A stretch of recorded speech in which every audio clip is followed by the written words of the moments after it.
Kotili lambo la domandi lambo e la face mabole ay nyada mabole la réflexion oni abe la face mabole kan ni si jenke no ay domandi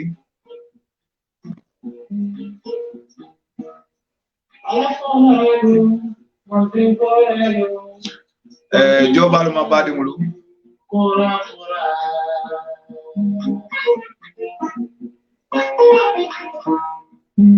Musa la caméra on no a camera ngal kondong alaji Kasse Fati Muhammadu Cissé aluni sene Sadio Fofana ngal kondong abere ada kay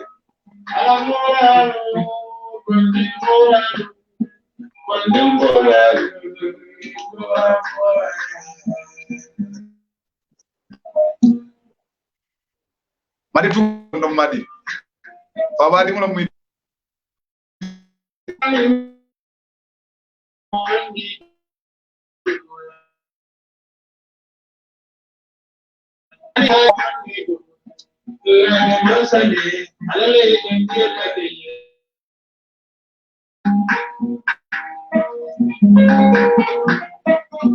aluni sene ngalu ken ngari jay baake falon karanta bato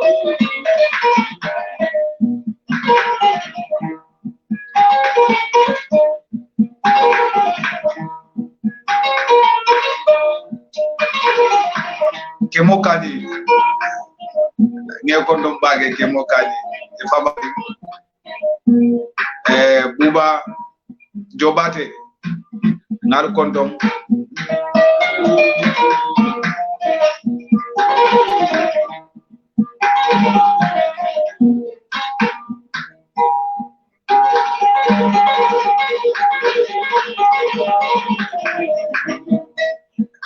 Madi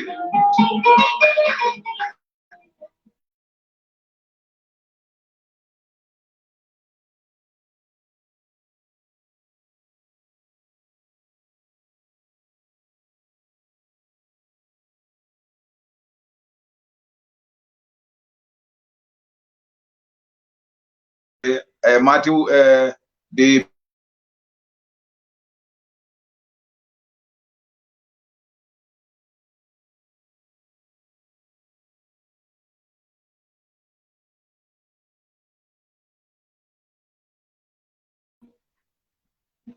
Mana we caring? Okay, Damfa. Damfa. Yes. Musa mbugate dire mala mune problem modi. Musa kumandiro ke nan ko teng. Akala kala use like. Ubulade. Ga ubulade. Right. Madiwali yalumbara Usmane Korda ngalu sede na programme mo jam.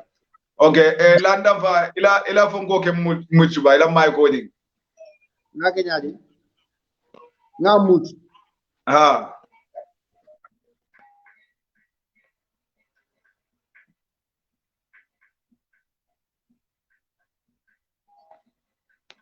Musale mbuge sorono de malo munam. Ga mbuga Musa sorono de. Aha, exactly. Saiba ila ka janimbe Musa soto nola Musa tira na ko tenge bang Yakuba Kani Alimbara ngalu kontong lalo Kanute Alimbara Kanute ngalu kontong Sise Aliou alinin sene fallon karanta bato Khalifa Silla mafole Ramadan Mubarak yo badi mulu ngalte du ngalu jayi atel mel be wala kanjang folo mbe tendo folo la ma sabato la dunia ne moti yo matleti alkiyama ne moti yo matle fanan o kolambe kisani ne mani baraka dan la foba Muhammad Abdullah dimma Aminata dimma enada ala kuma kan sindin to man ala dimba na saybe kendo ane moto malamel bulata wasila kendo no ma ko jannin nyola junjolu mal badi malum Basiru Cissé yo hanisa en kalten du kali jayi bake ka nyawala men natal ye kendelu o kendelum wura rola bi ngole do sambanale bi tribulola yo bawal yalon ko sunkarobe keringo yatinandi sudole molka mutado manding e o tabirol min ku ko tawol be keri anen bala batani o yatinandi bi tribulon natale spend time mola anen Angleterre Italy time mola talan saban na Gambia watol to nsafo ko dal talang talaworo talan fula yo kamala mbale jam kana kachali kale jam alena dun tamba menji jawolo mu lamin dam fati adim Musa Sonko nyande sotola na nyawala kam yo bare Musa tabe kolya ko kono dum mande abuka dunno yo nkajele nag Musa ba katala hanisa yin kamaran se sotono ela video nin camera be offle be camera ni bon la fare ne yake on den yena nange sotonam hanisa me sotono odo akamunda mboka chale jam ba fula lamur la ni jibe la be ko sunkar dima wala sembe ma be jare sunka ko fananna bismillah komi al nyabe men de lamin damfa kangura jamman tan wala man kale lundandi al dalda kaso to jande bol kono bi kacha me kacha la men na wala mu bawo ni watin bi ala kacha be fanna men na wala mu la fudu tanka kayamaro di fudula fulola mel yalon ko be fudu kono ni mo kacha ampareta mbe dunna misilmiya fananna differences kono wala mu ka fatam soto je yo bolaje mina bunya la kagola kanyo bunya do fanan kacala yo nabo nyama aha Musa sayenge soto le no nabo nyama Musa fanan fele atade mu Musa Sopoti nga fanan tendu nga jay nga ni sen ela kele ji rusu mu siri mare dado de wona weki asal ko muti folo yamba fala ba kala wa habia bolle di wanke ke rusu mu la da ko no okay bismillah damfa isifindi nimbadi mule nyo konto janimbe nyinen karo sambala nan sina nimbadi mule nyo kono Musa nimmi mantara diamu kan wasala may ko samba multu nin kama akana ko lamoyral ku diamu sa lamin damfa silobe yo assalamu alaikum warahmatullahi wabarakatuh fallon koranta ba platform do ngamul be konton nyawala to ngali konton al tolla ngali konton la ngal konton sunkar dima blada min kono kadwa foye kadwa mo be lamor la nimli bina lamor alman na sunkar siala kana kan dan sunkarti nje kol nim me kol be min kala je alma alaya be kenya kaira de sima ban jata kende harje firma fanso to fenso to nyaso to laban ku nyanyima alma alen sola nga jigin tol mili be platform mo to fondin ke wala siata keno ba kono alma ngaw fondin ke ya kuntu ko kaira kila na la saibul khurmo kamma bidun nugo be duwa jam fand lan kanta wato fa bari ngale be konto mbake be lola la bunda tan ba fal be assalamu alaikum warahmatullahi wabarakatuh law konto ndir nyanyima nay be ten lay be jayla bake la be men ke kan yo kamala say bina jam ko tenge memu Musa Sonko de sine fana ya nyinge fitinang ene mbadi mu le nyo kondong ya bina duna nya wala kacha kon Musa silobe yo assalamu alaikum warahmatullahi taala wabarakatuh mbadi jiber la lumbal be kontonna de la Musa Sonko fallon karanta ba ali alo nyami damandron Basiru la dinde wani dam fala keba mbal be kontonna sum karola ba fala la mari alma mabela jarla alman kende mabela la sima bani jata kenda ni harje fram anin tan ko ni sutro ala kana na sum kanyi daja damante a kenya baraji da faru ndi na salon ni na sum buda sawandi frola ya fema arjana kallan kewde dol mum fanal bijang na dimbala e tankanya e sutanya e kenyi barka fenti dunia e kenyi barka fenti la kera kila wa on mo mbal be konton ala baraka ba kalnal badi ma Musa Sonko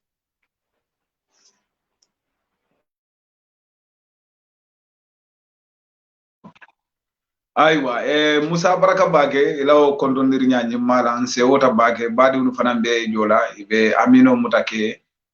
kaltendu kalija ya dol mel be jibe rola tenti yo damfa be nyinin karo folole tela komi bawo ndel weda yalon ma ni sugula bake so adon be katya sida ndek hay kal nyinin kadro ne barando Musa men so watin be la yamaro be kerim menna wala mu dalla karolati kewluto ani musol to bare musol to ani balla ko to be nyame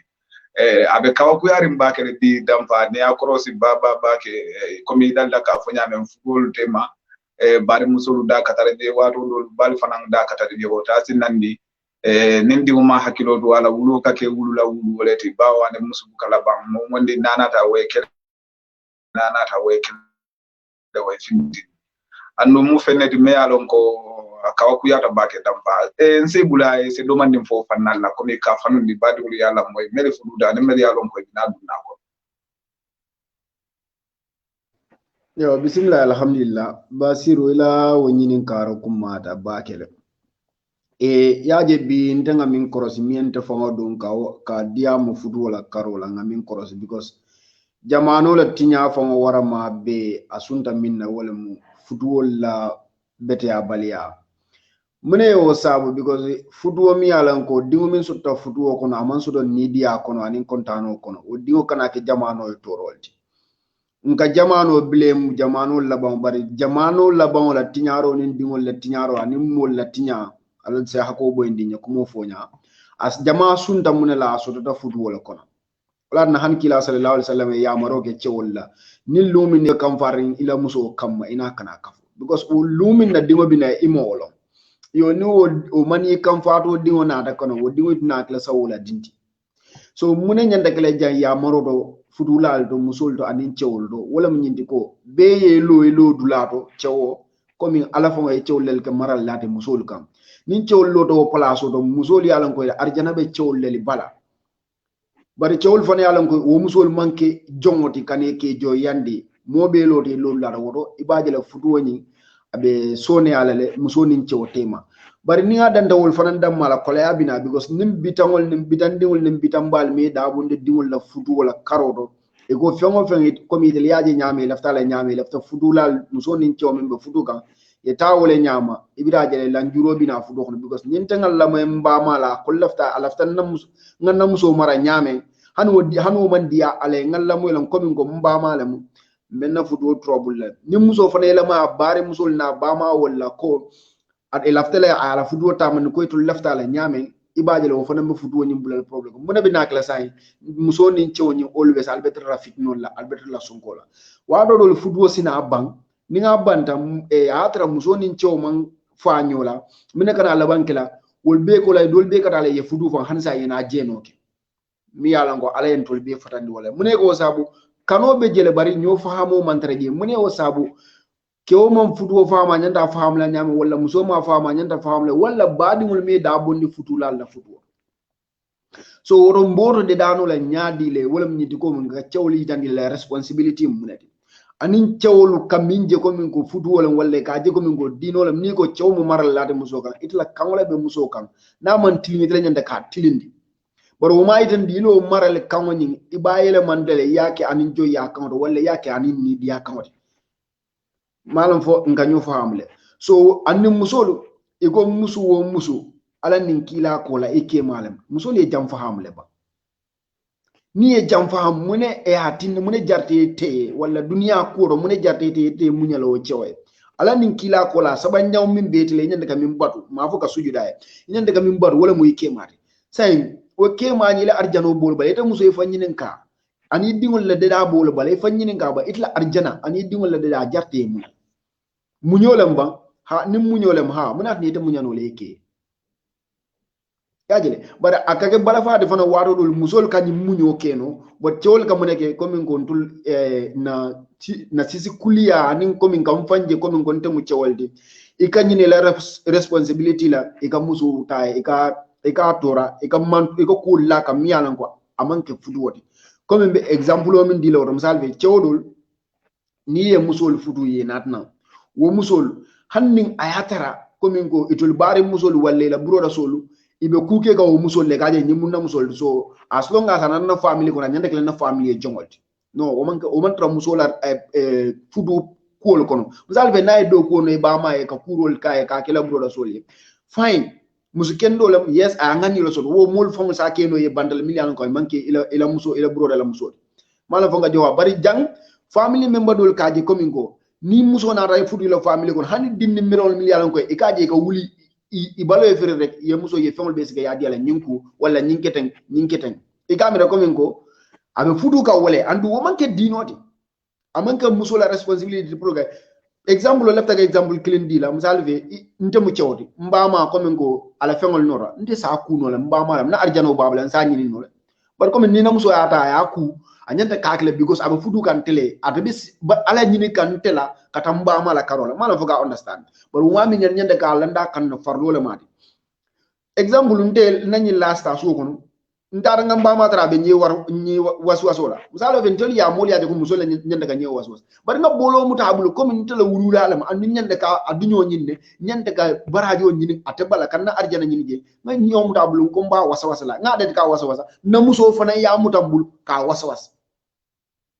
so if on ngi dem mu ciowdi la family ko ne tele fulo be exemple set la kaitan di la muso la family ko ne la responsibility janning ika impose muso kan ka ba muso yake dia ku ya so mol man janne faham bi fudo ko no ani dictatorship warta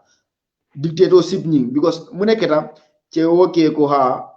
nte mu ciowaldi ndir ngamira ni fududa inyata kele jata baramari mo di la fudo ko no ni ko du la dimbal kan fo mol ka sila no ni manyan kila cewti mi yalan ko ale karafo di alale pour ala muso mara anala dimbal bar muso dol fanam beje wol ni kew findi da hana kana suwo kono rega akatre mi kam bimbe sonka sifa nyaadi le tara nyaado fende munem cok kurin kubare gite yo complain walla kurin kubate la bun kono rek yefinti friends wol kan family member kan mi yalan ko woli manjana kala ika familie banta wol they don't care wol mum pa kalama ila fudu bante la hajiti je dol be je ka advice o di la advice o mi ala ite fon sa mi refon pe coming advice ken dolam but at end of the ite bi da tarre fa ye coming ko nye ya maro min di la ayeti nyala amede da so wore janni ke la family problem wala fudu bun kono problem o fintindi banta kata kilo nyini moleje muni hatinda dalote tarno la kewna la musol tema fo ay fuda nyindo ko ya nten ni na muso fengo fen naka kacal hana ka bay sifa min du ala pare nyam salve na ma nyabo nga fa na ko ile nyi amam ta fatte nte fe yakete because nte fe akay pare momo ya fa ile pare nice tan la fa nice wala tambi ta fo be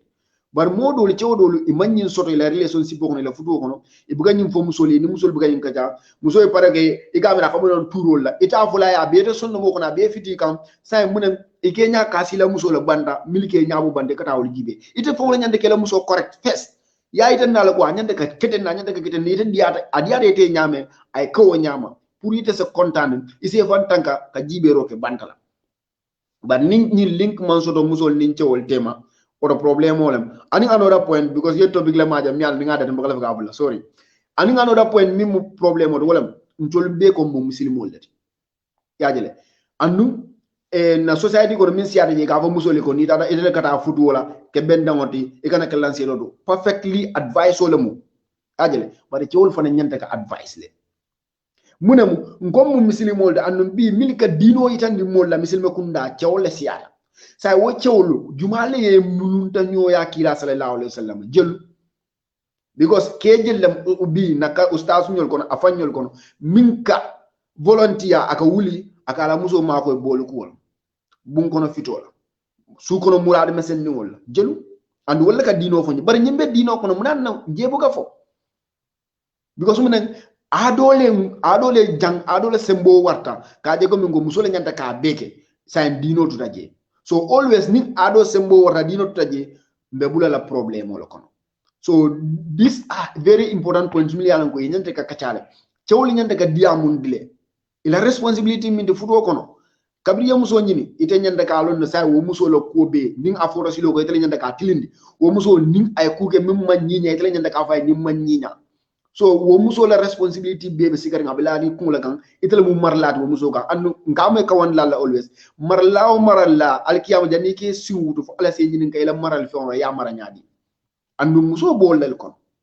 so muso man ke nyindi fana ya nyini yana 1 month 2 months wala 2-3 years din clean fly also direct yabula e ga nyaada la ko kasta alma al hago bonni asunjolo boyta abalo mantara ko nu yaani ni nyami jang nyini ngaro be dame wala al nga nyo nyini nga alo bala ku kaso alo balolo fuyu faya nyi bala lamfol ni alo balol al halo le change ay dingol mi wulu tela wala wo sab keke le jam faham bar munen kabri muso fureto condition rek ci wole jang igno say ka bandele jibe ay do dum muso fula saba nyino do iman siyama normally wol fon ma nyaka ka musu kilo nyino wala nyanda ka sungole muta ye fantangan foni sita musu nyino ma bari fuduwa nyanda ka ke I fuduta anata ke dum ko mingo I nyanda ka mi understand ni nyanda ka sombinna iman so wala ila miro mon futa je ay dum fento iman duworo wala ya nat nan say do la fudu ko no iga moje bi nga mo len million ko siyo man tambi sanji tan sabale musu nan njango be bulo kono ye musu fula saba nyom bula fon nin ce kun nan to ga min do nunto alfalu musol siata nyaawo nya alfa kilo musu nan katara bulo kono bar wo musu nan katara bulo kono nyaawo nya dinga ya soto imalo na ma soto imalo bari ala kawbe tama ka wo musol kan andum fanan wo musol ba dunyari ba bat kam ko sumene nanyol kunu wole futu la faham bar bin to ga futu nyami wolam go material wall dunia fengo o dunia fengo nyi munem kar basir na la muso nyi ne musa na la muso nyi ne dum mbole kala nga basir jila na la muso be na talo la ay samudo dunga la muso ab samudo dunga la muso e mfana mbole kala in real life for saying basir be kayari nga la muso kono to wala nyama ba wala fo lamin be kayari nga la muso kono to wala nyama ba kana wandi football copy bi mol ka football copy true status yete je yaminke e ka fo bol kala bar saying hansa ka pretend bantan kolye ati la futu ko na dimbabe malakan je kono al nyante ko wala flo regre ani another important point lafta ka dame advice di janinka transfer musaya wala mi nyinde ko problem clean mo jama ga nyinin ka sa fontaine na muso buga problem so do wala mu ndeka solution o nyini nyaadi problem o ni la muso ya so ndeka advice clean di mod e ka ne la fo fano yeke imo problem o solve ni muso because munam ni yela ini muso problem o so albe la wo nyama almo problem o solve alman diamu nyoy mena kana ka say ite kewo muso albe kata alfan defense kan alsondo mo kono le say nin ko mo finta banda ite be muna fala pour mo li afa bolota muso fanan be muna fala pour mo li afa bolota le say nin fan defense o min kata kerin tendi ni akala teta albu kala fila arrange non atra alnyanda ga arrange le kabru lum folo ni so almo defense o ni almo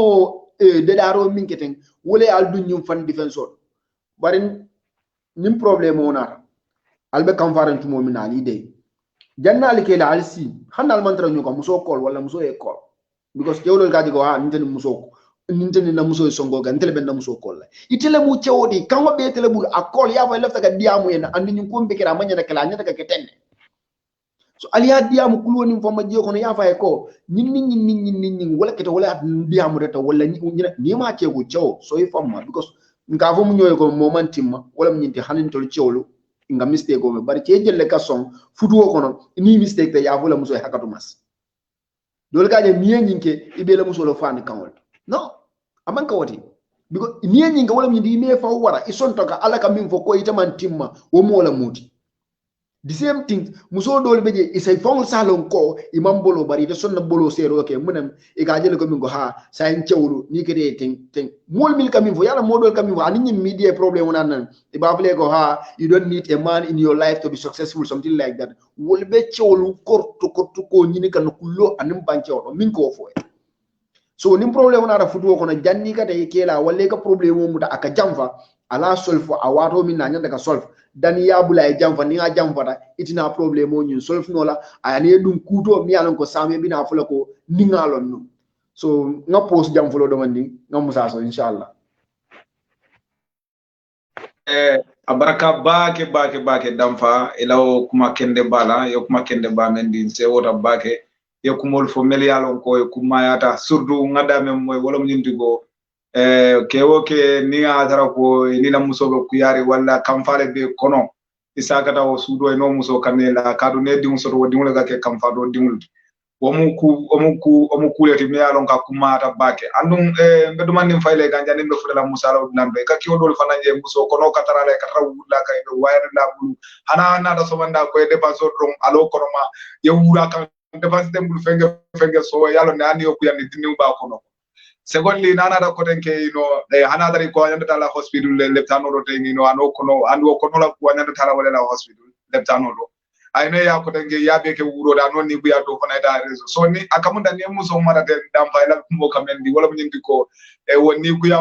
o ka findi di bala asige mo kata to party komi usas kawa kata to ba be gambia wo ko ka ku ya batal wodo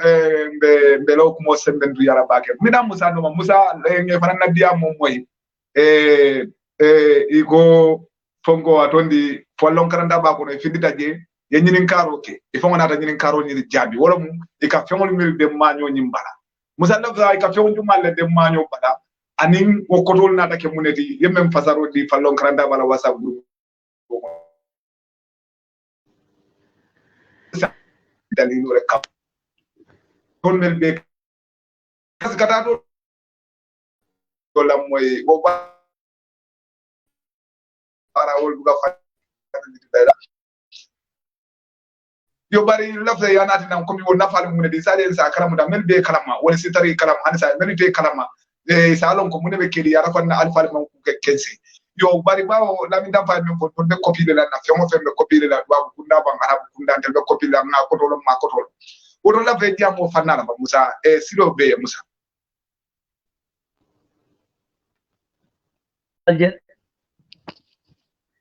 Baziru. Okay, assalamu alaikum warahmatullahi ta'ala wabarakatuh. Jiber lalu mbal be konton nani mawli anko wala bina ila moyla nyin kuma kan wala jang bi fo janning ila yomidin. Yo mba folo bismillahirrahmanirrahim ba ala dani la senso jabiro la mi alonko wala be tilinding ani wala be larin silo fanangang ani fana wala be na kundal to dawranding itata je. Yo Baziru ya nyini kam min na kuma yata bake wala mu ma nyo balo bala fengol minul katara je nko nyi arabe tambilala mina kana kala bambari hani say mala banu amambang do turaje kadum fem fola turaje minela lon ko fanal kuma yata bake de fo fen saba ma wol fanal fonu je okay ngama nyo balo bala no ngafala no ko fengol le bije minela ko kadi ma nyo la kasar ma nyo bala minela ko ikuma yata bake okay fem folo wala keta comme image ni ma nyo parende fa parede ke fani koyo mun ta kala nda kundo fani koyo nyimi kala nda kundo wala folo ti fulanjango eke fanko mundiala ke sinsingo mundiala ani sabanjango eke baso mundunga bulo kono nani jango eke sirango min diala lulu jango fana nara na ke fanko di samatol min ikadunga asingoto tamato mi kadunga asimoto manika kaunto isa fa yalon sai maninko dam fanyo litol manika kaumbe ka fa ne ladima ka fo peto ne ladima isa ladima samato nyinta ya dingala ladima isa je ka kuwa ka sena namma nyoni dunda bun kono na don ra isa ja sa kuwa sa senen okay follow fani ko yo mi yalon ko ka wala ta ka la akunto o fani ko yo nyin koto wala mi nyiti ko mingo ne aje tede ibota nyin korda kono damma lon ko ye nyombo ye duni nyin fano kono o mu kaburo to le o mu wala tade okay baso min e ka dunga bulo kono baso nyi wala mo nyinti ko koto le nyinti ko nyim baso de na je teni ite fintita nyin korda fana kono ja wala ye duni nyin baso kono ye munu mini la fane ko nyin kono ye la nyin baso ka ye samba kaburo wala yalla nunto molga furo dundi baso la ay ka mas furo la di baso la kan yalla di baso ka yalla di nyi samba kan ya samba kaburo yalla nunto molka wala yo fenko nyim baso nyin koto mole okay dumbo nyi min babulu wala mu astaghfirullah kalama min babulu kono kalama e ka kalama min diala kalama nyi wala mu nyi abe ibe min na nyina komi imin dula kana sia kombi ye min jang ye min tala so kono ndomi ma kemati ay ta boro sama ay ta damfaya sini dayte Basiru fana sini din ko ata sambuya abe min na dala wadi do bi jasi ke damfaya ta kuma do dunna to kala la yalo nyin damfa kunna gol ila problemo si ara sike dam fayta kuma fayna no manam so ko afa ben kaunde ava ben kaunde na bungal okay yo kala ma nyindu abul wala la pour amindula kanasia okay samato nyi min fana ya diala samato nyi din kala ma nyi domandi ila kotol bina kala kindi samato nyi wala ise si ikana tu yara la comme bi nafi de jan dawdo ndate ta ata bitawro dawdo na bitawro asni ko mol la kaneta kay la korda kono mi yalon ko wol manke itala so kono koti mi yango asekete toro de sama ani wol binala ite kan ya fami yo sirango nyi min fana ya diala wala mi ko ese sabati kanata kewo nyi wala be kala fintilati mi yalon ko atale bita kata kan nyini ndiro ke kanati na ite sulata memerandina kewo la sembo e minno ase wonata ayadila abalu to lembang a feto fato to lembang itala la fi kul dal mi yalon ko kewo sembo e wala no ase wol samana ite kan suko bari fana nakana kewo dundi kuto mi yalon ko ate sembo mam futano daminto komin kewo ta nyini ndiro ka bi komin nyi jamano do bita yinya bala bayodol bije ka fay wilitan bayol completo ka fay wilitan malam fe ka fay ne fo jasna lembam fo facebook lembam malam ba ika wilitan okay yalo musa diol kanyim bayol lonne de ka bayo men fon ndene no motulo ndetulo mo moy follow e tulo be diari ne yalo manyo tiyo yamera bismillah tambi nene mo mbaro to moyde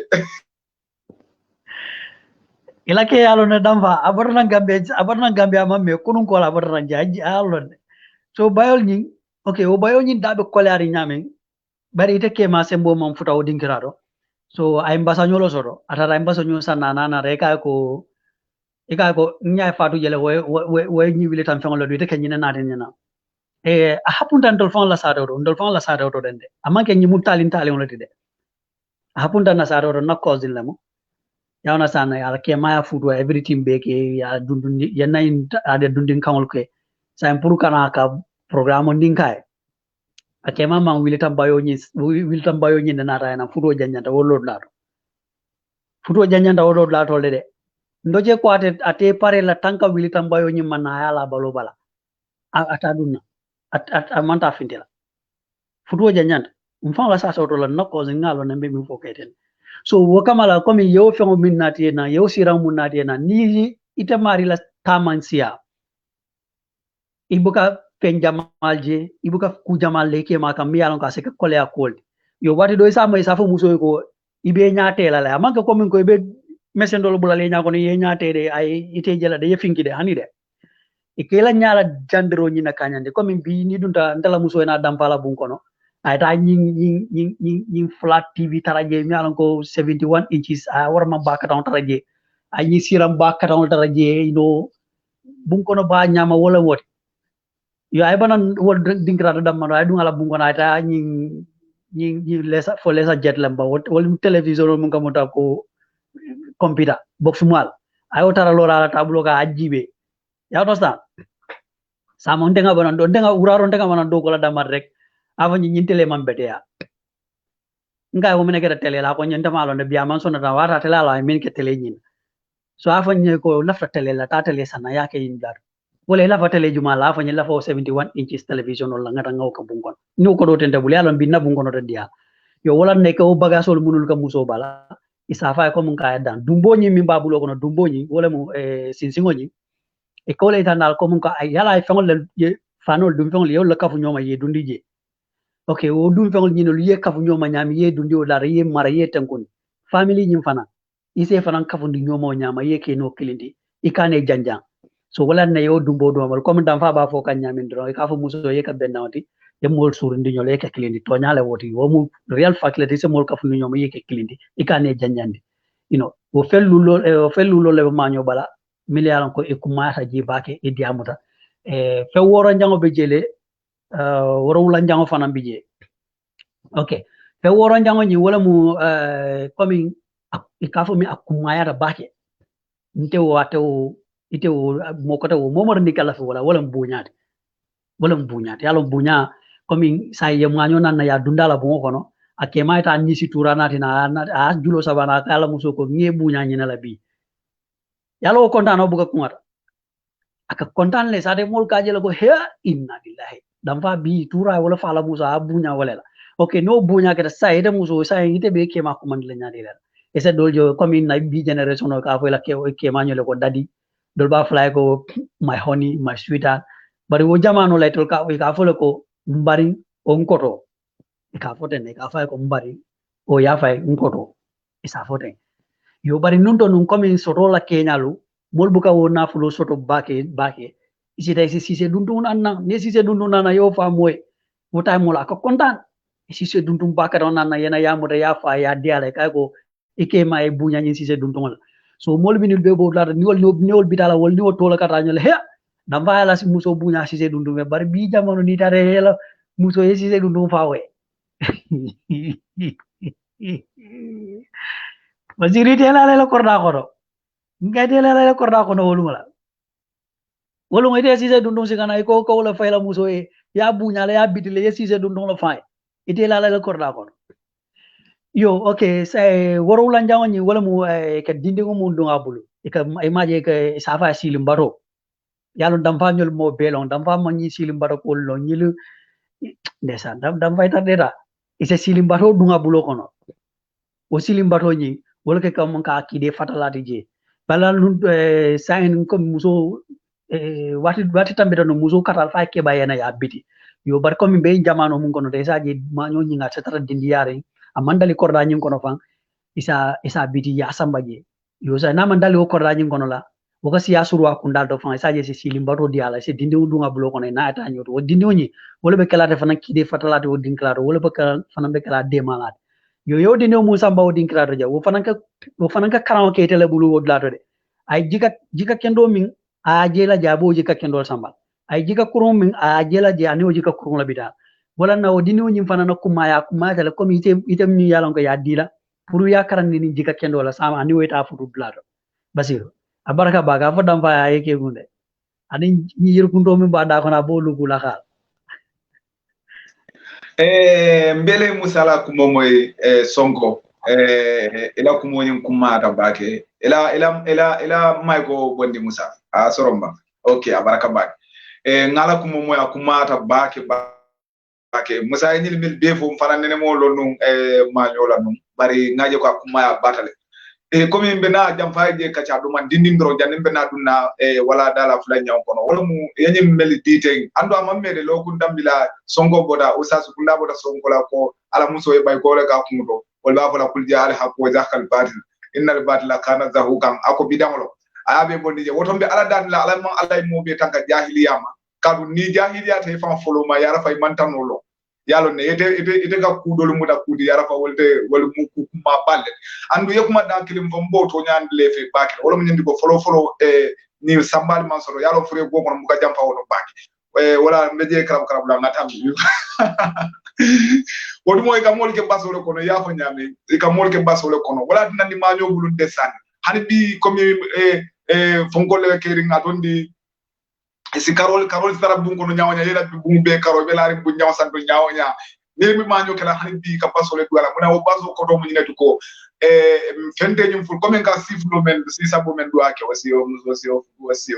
nyaaje be bola jawodo yege nyum basole ko to kade samba kaburo wala mu ila samba ni ani la fem ko nyum wala mu nyindi wa nyaaje be bola jaw wala mu ila kasanke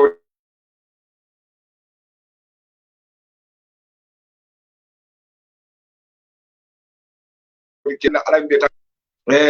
mbe tan ka jahiliya mu fende di me alongo musa buga jara dam fa buga jara dam fa yek ma so do ko moni do musa ni ko kuma da ndum boda kala mako sai sonko boda usas kunda bawol buga kul korolo e buga bulan na ku dom isi je firin no basira barka bage nyimbela ki fanan konton na musa anala kumbe ya kata bakele ay fasarul ke jamili ala ko alhamdulillah ay fogula bari ni aka be dia mo shala drum mbala fasarul boyndi la mbaso sula ni dalilo bar mbe yam fale mo dalilo kan defem bola bar ko yollonde yo ibe da men fo kan ten ko min ko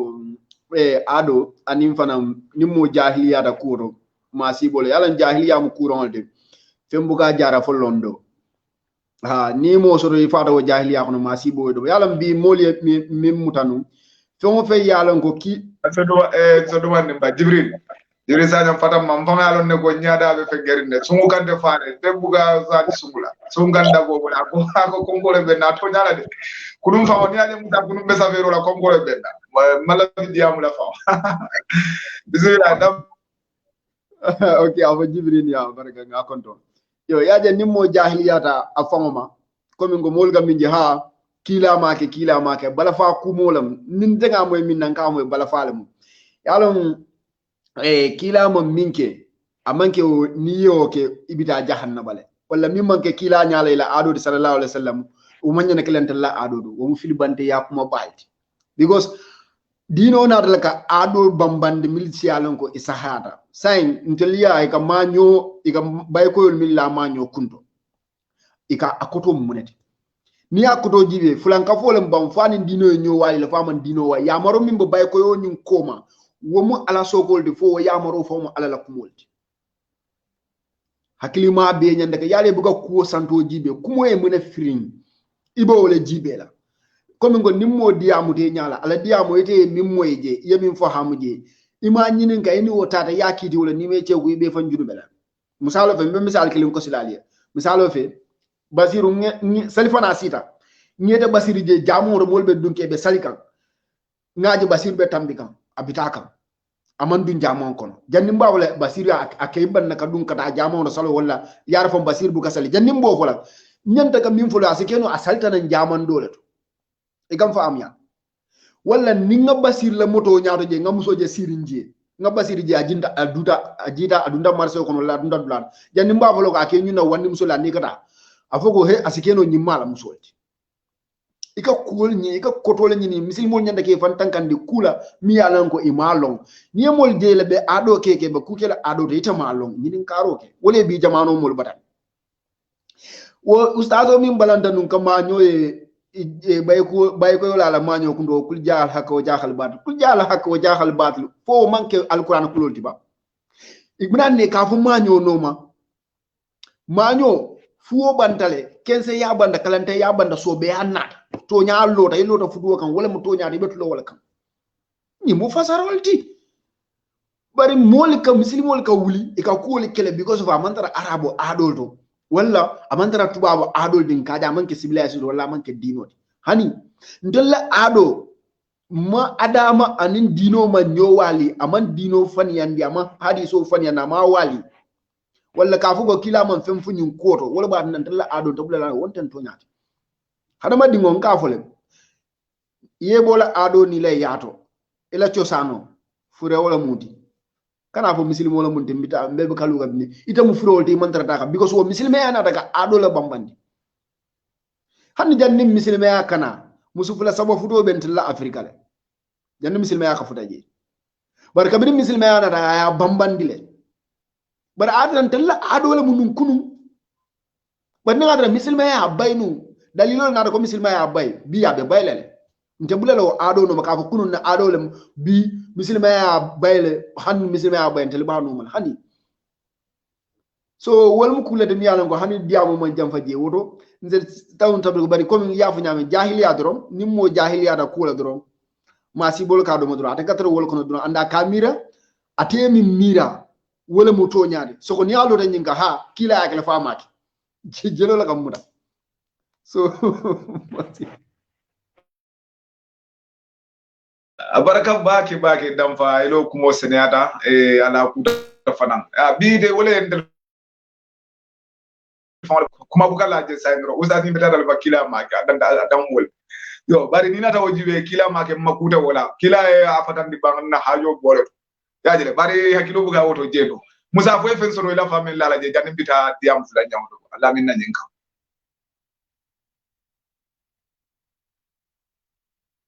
yamira musa mbela de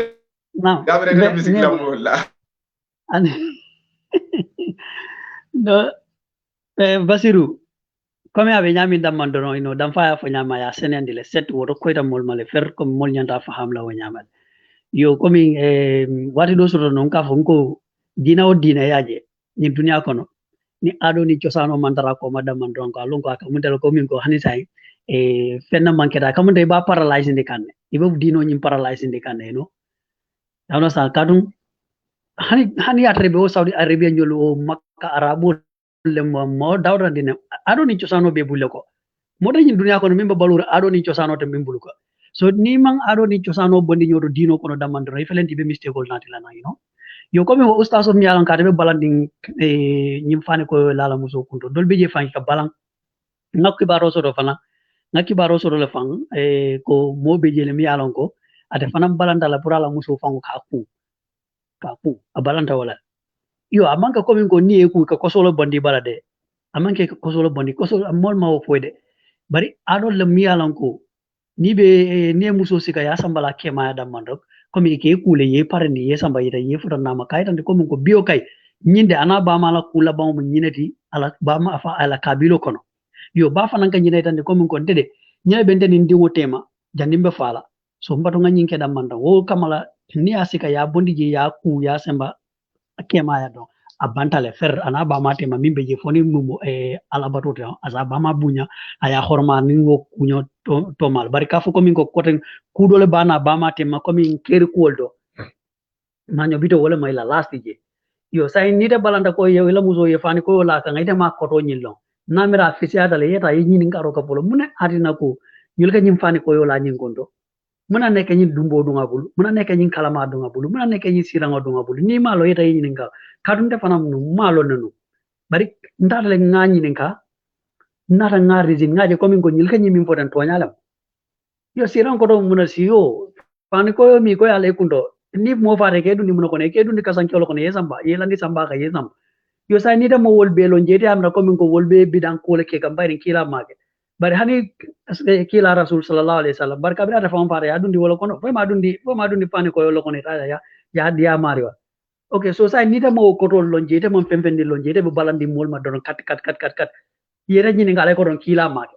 ite lo taw dan grade imam fem fatam fanzandi mol ya lebe molle toral da mandro you know so ndese min yamaro fono na karam din kunda do nyin talben din kunda do tal dol aman ka talben nyun ka rasi ka safero ka madaras woldo komin talini ara di school be nyami ye hakilo to nyin to dukare re ye mol yeta ye adol nyi cosanol ye bondi nyoto ba mi alon ko wole be tinyaro ke kanje yo bondi je mi alon ko lem kulde mi alon ko dadar tallamol ye wol tuje dukare re enten wol so be mi fole ya butla fala mola haram nge dani dukare basir may ko bebu wari do ne rogo ka panela fe kam da mimbe turi le ngela in dar screenshot mol ba mre be turi ne la kuta fana e dam fa ngaje la diam fula nyam to fana wo ka ke nyenti ko muslimo la fata o dino kono dam fa ni nga fonni ke on dibe la ko kambala fa back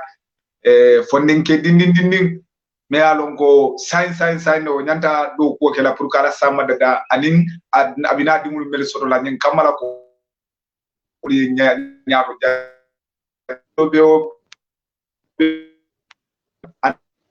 anin nyone no ko dino kam dam fa ni ngaji bi an Facebook ndiyo ka kuya ba katu nientol dibe lamba dolu malo e ka fo nyaadi le tel sot ndele hammobe fa kande yaje fente me londi kurum me ka dundi hakilo kono o kandel sondo mo faale la men damfa e ka londo men dinna wala men ko kana kata man na fa so bawo jante la bat damfa e ka nyaati ni men na wala men ko sunno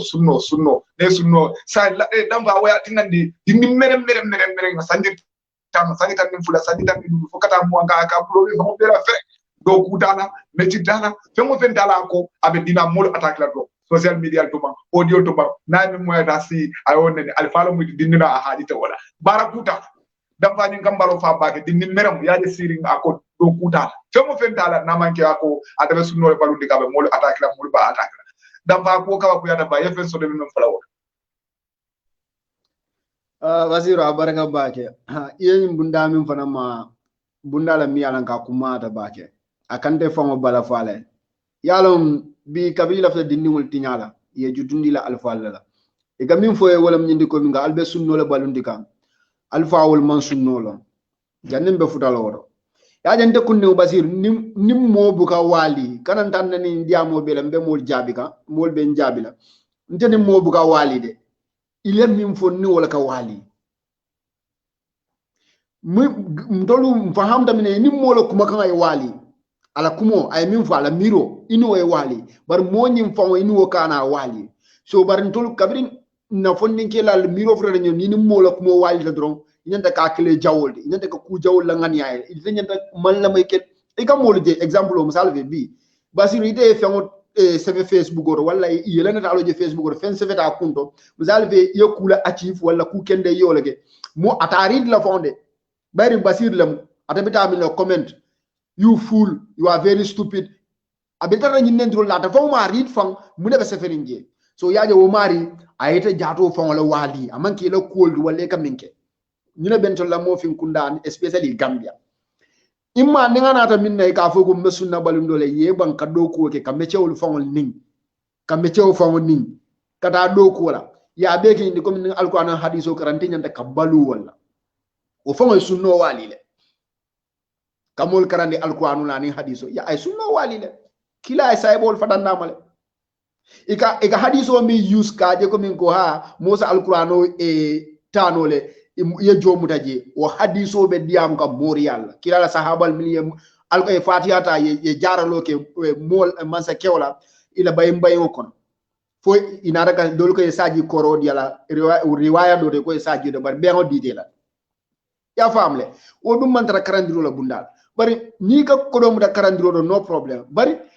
fo nyim mo bebe labongom binasa nyim mo min be kata arabu karamol te nyim mo be binakala ustasol ti ban kasan karam Gambia yamre la bungul fongol be sot la ban abe be kala arabi school la bungul sot la mo be ko be ke ustasol ni nam problem ni ni tubabu karam fata mu ne kala mil kata angale karam la bi ikata maso ya ndikuna ibe bullon nikinna ibe karalo nikinna be fongo be nikinna ibe chubin ke bayol chub tenge ba be nikinna muna ya karan school ro different professor manke mo be nyande kasi office lo kono ndala arabu karan dindiwul miye batani wala nyindi ko ni naade ko naada sunno lo londi janna miro fam folo mi ala nga tinya ifa nyini nga ini sunna jumal na rami mantara jam wala itini dina sifa nyaadi le na remo min tara moli jam kabiri ko muslime ala mula dinoti iga sunno min fo alsal hago bonni o dinu min ka fo nanu alul sunna wal jamaa tol mu alul sunna wal jamaalti ndel sunno na da gambia sa sunno balutale nimmi yata afama la sunna illa ne do wombe tay be lay ka yus kandel ne do wombe darne afama la ya sunna wo fama e musufu la sabani ni le sunno la modi ngo basiru billahi ntol la alfali la kuluro tar la fa bebe lori sunno la kan ika kebaji la ka fo ko ka kal tam silo kay nyaay fonji la silo kay ma bondije kila la sunno la mu nyindi domoro ki ani bulu bala sunno la wuliyata mol konton minimum kende ya sunno la ite ka sunna jelleke kurdu kundo la mbani mbora blo la nda fa fa ne bora sotole de sa ite ka sunna jelleke mol bu kam minke anin ye fan konti bo mol ka sunna jelleke ite bu kam minke yaye basiru diamo ka siya bari mbe misalo ko sile nte ka tenengo sum anin aramiso meta wala sango kabo sunkar kata sunkare amanke fanfoda kabo sunkar kata sunkar ni sunkar tema mbuga saundi sasa na man saunda la tamana na man saunda wo musunno le ni ma fo miyema molbe sunno balundi kanne molu ma long ite e fayitan de ko to al sunnalti ayata itel do sunno no mo do yata molu beti malam faga ñoo fahamle ba wala say ite ka sunna juma la balundi molu bu kam bim balundi ina dafa ne iko ka mol lel wali iga mil wali ko min ko say sunno munede say yalla say sunno fonke da minti ba anim bida akeda minedi ba wala la min dam faga kurro kum la basir la dendi ka bala basir mo alul bidalati la min dam famu ñin se mo si jahannaba ka foga ka dendi ka bala dum dendi ka ba ko to fawwaro teje kuriya teje bete ala beje ani kairo ani ala bato yaje o dendi ka ba warte fe nyaaw basir la subhanallahi kumolo kuliyata o dendi ka bati de dendi ka bala fotandiro e be ya fahamle be tawka nyola dron anata min kam fawwaro ni waro ba koto bari say nin kurdu kundo bele ite be kam fari mol kamma kila e mol fotandi badi ya kunto mimma ite be badi yal kundu kam because munem iko fama mantra suno ga atra dinningo doliye ko di famol la e rusuol kono a jarte ta ngodi nule ay ta luwa solo banda komi ifama wol mu alul bidalati andu alata ko la wolle to wulu dino kono jumal le nyi dindiwul kulu ye mune karam e 40 min tole ibe sila jumal noma ani be jumal la silo noma moli ka nyanda ka kiskisiro ke nyina alfal wodo nyanda ka abo kala mala dingo mi ya lonko anata ya wulu dino kono itela dino la fo kan wo hamo dino muslima ya kan wala ya tinna ya nyika ya bulo sambe kayda dino karan o tada wo dino karan anata aman nem mo soto aman doya mo soto aman jutunda mo soto min tambiri tela jumale ya karandi fo nyanda ke dindo fanam bondi la kadi wo mo sifa kilimul la ba alfal nyanda ka janna korsi so ntol nim jamaale wuluta mimbe generously nim fulangol wol man tra muslima ya kan because ila alfal be wulu muslima ya kon ite nada ka fengo fel lo nyande ko alfal tendu kan ne ma nyande ke doya ba nindi ni mere mi ala ko asiyo mon futa hanisa nyitan sa fon wona ta wakatel be dino fula moliye o dino fana ba fo kam moya benim bala firu ni kulubali ani alfa nengo mala ngoto mon dina jumal ani sunna jumal ni wada because kila la sunno alfa bunyalde ali alfa al bunyale ti ko yo kan alfa fo alfa nan alte do kilunti tala min fana ay tiyo ko fo ala se mo bonni min ba bunyala odo alfa al bunya o fo manke alfa muslimi alfa wa kafir alfati alfa al bunya idela alfa hanni ngatra dula minna la mati inyante ka bunya bari bi mu nekene basiru dino nyo sabo mantra muslimol nin kafirol tema dula minna ni jalambatulal tema dina nyo sabo mantra muslimol nin kristianol tema dina nyo sabo bo muslimol damal tema munam be kon na jifo e balu ite ka wandi dingul kafu nyoma ibama wol beje ifama wol beje e kale daro sebe ka di arabo la ko nyil mu baye wol lati itele ke barani la ko bebul o mu sunnol diba o manke sunnati o mu dino fa ngo toku yalti o mu dino fa ngo danga audio do jide saso do la do mari nunda daga ke panato ka famba jibiri ngabe panato talala dindul tema e go sifale na dal yegi saudi ko tren be do mori dika ago afana la hamsa ñina mun tel ya problème wo mo mil kanalo e ka fe ko ha na do sunno le balundi anin ke wa kilin kilin mil bulate kono wala tin na basiro e ke ba ko min gonte ga video le be mbul mil yalan ko ke ba mil yalan ko bi abri e kuma fo nun kunu inin ke ba dolu kuyata bi ye nyum ye fay dinul kan fanan ka o dinul sembe ka fe ko ha sa en sunno natale nimi yano mo kunu wollo da ko ni lo da gambe je ka fa ana salafi ana sulli hada bid'a igo mo bid'a igo tol sunna molu iba fa lo bid'a bar sai wala kana fo mole ko dol mu sunna mol di wo dol lam bid'a mol yaje kula be duma mol man koy nyoma minna de nyendino nimbe ya faham ko nyindino man kete tati aman ka tati aman kente tati ala lebben tol be kontibola alkiyama o sai en kelo ni nyo sabole iya min karan akoy ndi ma ata imam molu nen imam mol kajafi imam molu dundi jahannama bi dino kata nyinde ko min ko basir ni musa ni lamin nem teror ndol lebita jahannama na dino ndere staforo ndel lebita arjana na dino lamin ni musa ni basiru wol nin tolle walida wol lebita jahannama kanti man taran na dino ika fam yan bi mbe duniya la man fa folo moli ye nyo tombon e kafol tombon mi lebita arjana ani e kafol tombo mili bita jahannama dol kon tol bita jahannama le ndol fanan ko dol bita jahannama fo nyum famu kila la sunno diwa minna da ka e bala fana da ka wara bedo wala mu horomanta yana da ka dunga ko bari ngamre wala mu la nyin ngaro la bon nsina nim fura wala sa contribute wono bari nyin dino fatam fanso nko nin kafirol man nin e kristianol man tara dina kili bari ni man tara nyonen kam ni hamadiyal man tara dina kili ni mantara nyonen kan ni jusol mantara dina kili ni mantara nyonen kan jana ni dala india ibida tara jele dina siman jamale beje bar wala mantara kelega anon tol control damal ni beklo 95% o muslimon last time mbora ja modo jabi kan mbalo candidat ni sungaro ko ate yaje ko momo iman sun tala lu ite mu falolti alfa jelle man sun talat lo miyo dinni meron wuluno milisi ada da fon fati wol man sum because iman kibaro sodo wol man sum because iman karoje ide na yebula wol bela tu ikawal neng ite go ka sunno la balundu sunna juma so woto mol mil kalo ga go be sunna balundu la ye fam ku son son bam mol be sunna tannani ke kanne imam fasi ite be sunna fula no makan ite ke fanka sunna modi iko ke alul bidat ite lam juma ite mari lam juma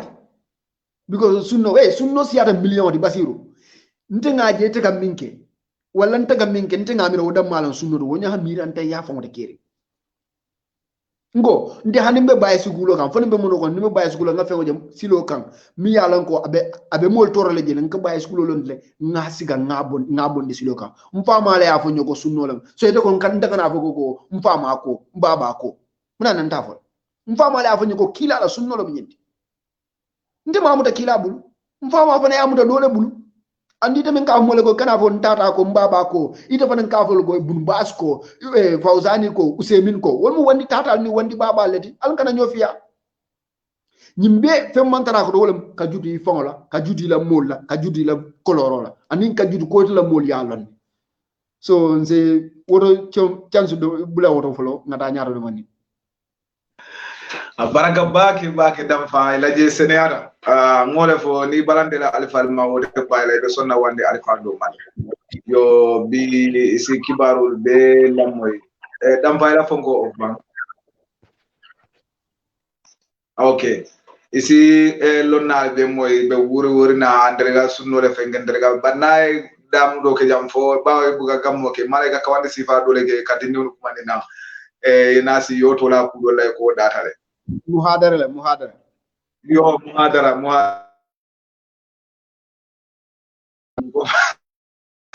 mbuka bulira kul no bago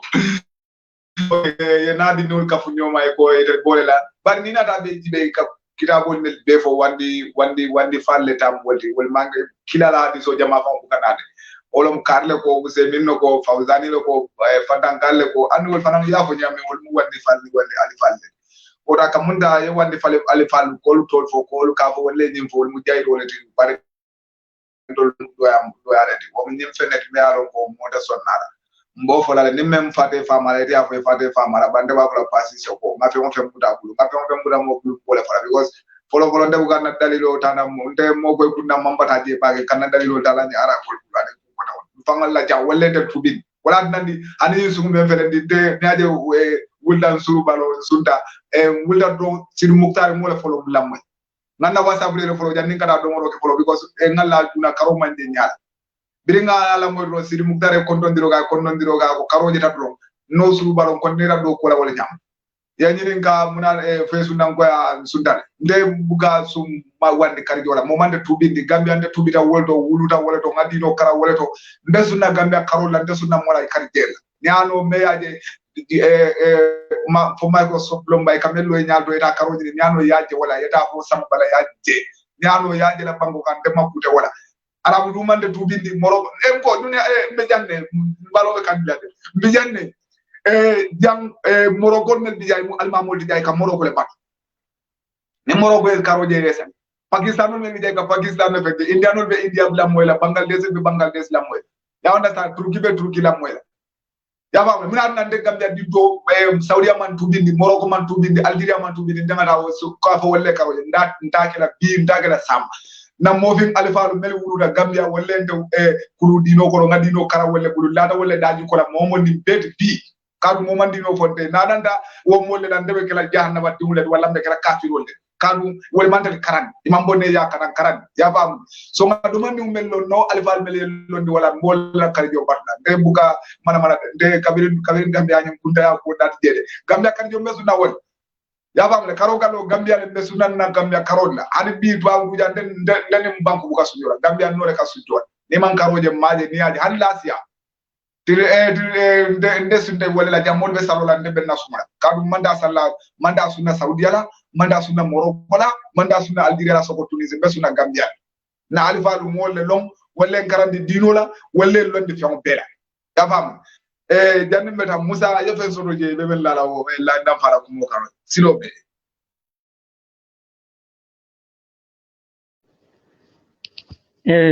Basiru dan fa da mito fa kuma ta bake la ni da fa be nyimi to fo ganta kuma ta bake billahi ni mole la mola isa hakilo soro je mi alon ka be na fa la bake yo komi nga mamme fa da fa bora post kan ke ba dole mu Saudi Arabia le ma bota jele yo nga post je ba interview kan wo keta ni 2019 2020 kono lami ba ni ka kan yo ya ni nga mun na komi ni sungar ko wala mu fanande ya ni nga wala ako de momoro ni be dinkira do ha isa karo jibe woto la je nyaaji je da mandron hani ate kilinde e fanzun sate wolo ikilinde e fanzun sate wolo bunkilne be lorin jete ko jibdu da ko mani sate wolo be yaaje wato mine yesu ako bari komin kamol yamar ka foko dunia be yesu non Saudi Arabia la karjola ni nimma kanya karo je do mo be yesu wala ko ite mo advice no la wala ite mo yamar no la wo ko mo ka foko min ko ibe yesu wala ando kuma ko nyinte meta moy la le bake fa manke bi ko mari okay ni na rajibe wota mo nan tolbe dindi yare wato mun ndeka jele wota mon tolbe gambe be ka su nyola wati kilina be ka su nyola wati kili be ka sali wati nyola wati kili nying difference o na ra nyi patam fanso na ra wati jumala wala 2005 another 2005 le gambe banko ka ni 2005 la na ra nanje yo kera nyaadi le fanan nanyi nyaton kan nafiko lu midulu yalan ko ko te lokumandi be dina nyaton ko yala je ila nafikiya kabiri ya jame nyinin karo ke ya jame fana nyinin karo la kede basiru ya jame manka komin ko a forcé malana nan komin ko basiru ibe nyine kala yo anin ka fo basiru fo nyina nyanda kala yala wol mu kule di mi yalan ko ku fula le manka kilin nin ko ibe nyine kala bo mu kule di mi yalan ko say nga symbole la je ba kala yo bari ni nyine ka fo nyimbe kala la bang o fo nyin sekeno bang yalla woro say mbel londo la nyinin ka kan ite bul yaja okay 2005 jani sunkaro be sila yaja me conference commande ay midino commandi ay dina nyaton ko jama ba kumani nanje mi dalon ko isite be ndaje yo kabiri wo keta ay nyinin ka fo gambia ni makase sunno nyola la banka sali nyola fanamba yaja yo kabiri wo keta tembo mina nafikol wilita ha nse sali no nyola le nse sunno nyola le ay nyinin ka yed pour dalilol nataina yo wasango ba kausuna radia amura kola bak wasango ba kausi kumo nyim fatam fansa bak aya kono fanunda ay yelendi bak ya kay tan dilo ko min ko yewmiti no min ko dato e min foje ko man do possible no la ase possible no de reason jumal kan dalila jumal ka wala ni atara ko dunia be man sakilin ne be mara dunia yalon fo budo e fe wota keno la ja yala wota keno yo sain kumi bo nyama ko min bo nyini karola ka wala itol ko min sufa sotolu ye sufa soto lo ne yiri fa soto yalon dol wa fa sufa soto dol ka fa yiri fa soto ike mini molla dan ko do be minne de to no mador yo so debul ika ko ha ase kenol yo bari ni na Gambia ning Saudi Arabia la difference o jibe time wala karola ndol sa ndol be Italy janda men ndol ni be wate kilina yo bari sa ndol ning Gambia mantra wate kilina because kunu ndenga sumute kunu fa ni na koto ko be de anka bro nga defele ndi mina sunte wala tende mbatu nga jiomi polo ngana ngadi amo continent ako nya bari ndoke kana fa bem fala da ako nya tol be sunte wala nga tol be sunte wala tende ako nya defele ndi jambe bo kana dankara men do ten hani sa tol mo sumote ndekata mburu tanam polo ngana samba su kono ko la ngana mbatu sunte wato esi dal nga sunte la na ra ko mandi ko dem fale sunte la ko mate 2 hours wala ben ni tem 2 hours 40 minutes or 2 hours 35 minutes wala ben ni tem yo ni na raw time difference o jibe bari iko mo be se sunno nyola okay fine sai minul ba America ni Saudi Arabia nyol tema 6 hours or 5 hours sai tembe inte mo 6 hours completely wala be ni tem bari bebe tilo konol de okay ni na raji be sai ten tolbe sungo telale yata fonga ran kombe la kambe sino kan wolbe tilo kono est ce que te ben tol ni wol sundi no la nyola le yendi salindi nyola nyoba anita ke nola kadu ni koy ni tole wole sali nyola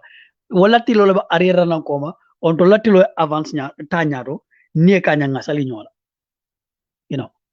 okay sante se min soto no nyin blato do wala nyindi ko mole nyinyo sabobula nga nyinyo sabobula nyindino kono ila tilo inet karoje wato mina sung ni man karoje kana sung ne karoje lumina sung imaje lumina kana sung mo kane forcent yesu mo kane forcent bari kafo ko min ko ni Saudi Arabia la be sunna nyola ni makala be sunna nyola wolbe naye mako je kan te mon tok fa nga fenke ay tariya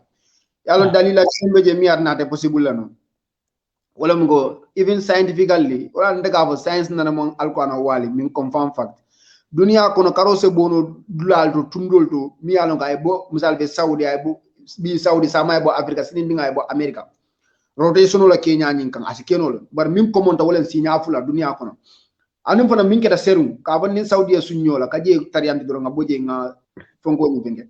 serum min keta wo fon damma saudi nin australia tema wo fon damma ida ko to sunno la nyona won possible dunia be sunyo la saudi la karje wala australia karo jibele imaje woli la foyle suba sali fo fano keta wotu molen saudi na ta kankula ko e karoje say wolbe sunna nyaadi atri suba sali fano kete ya ida samo ibe sunna nyaadi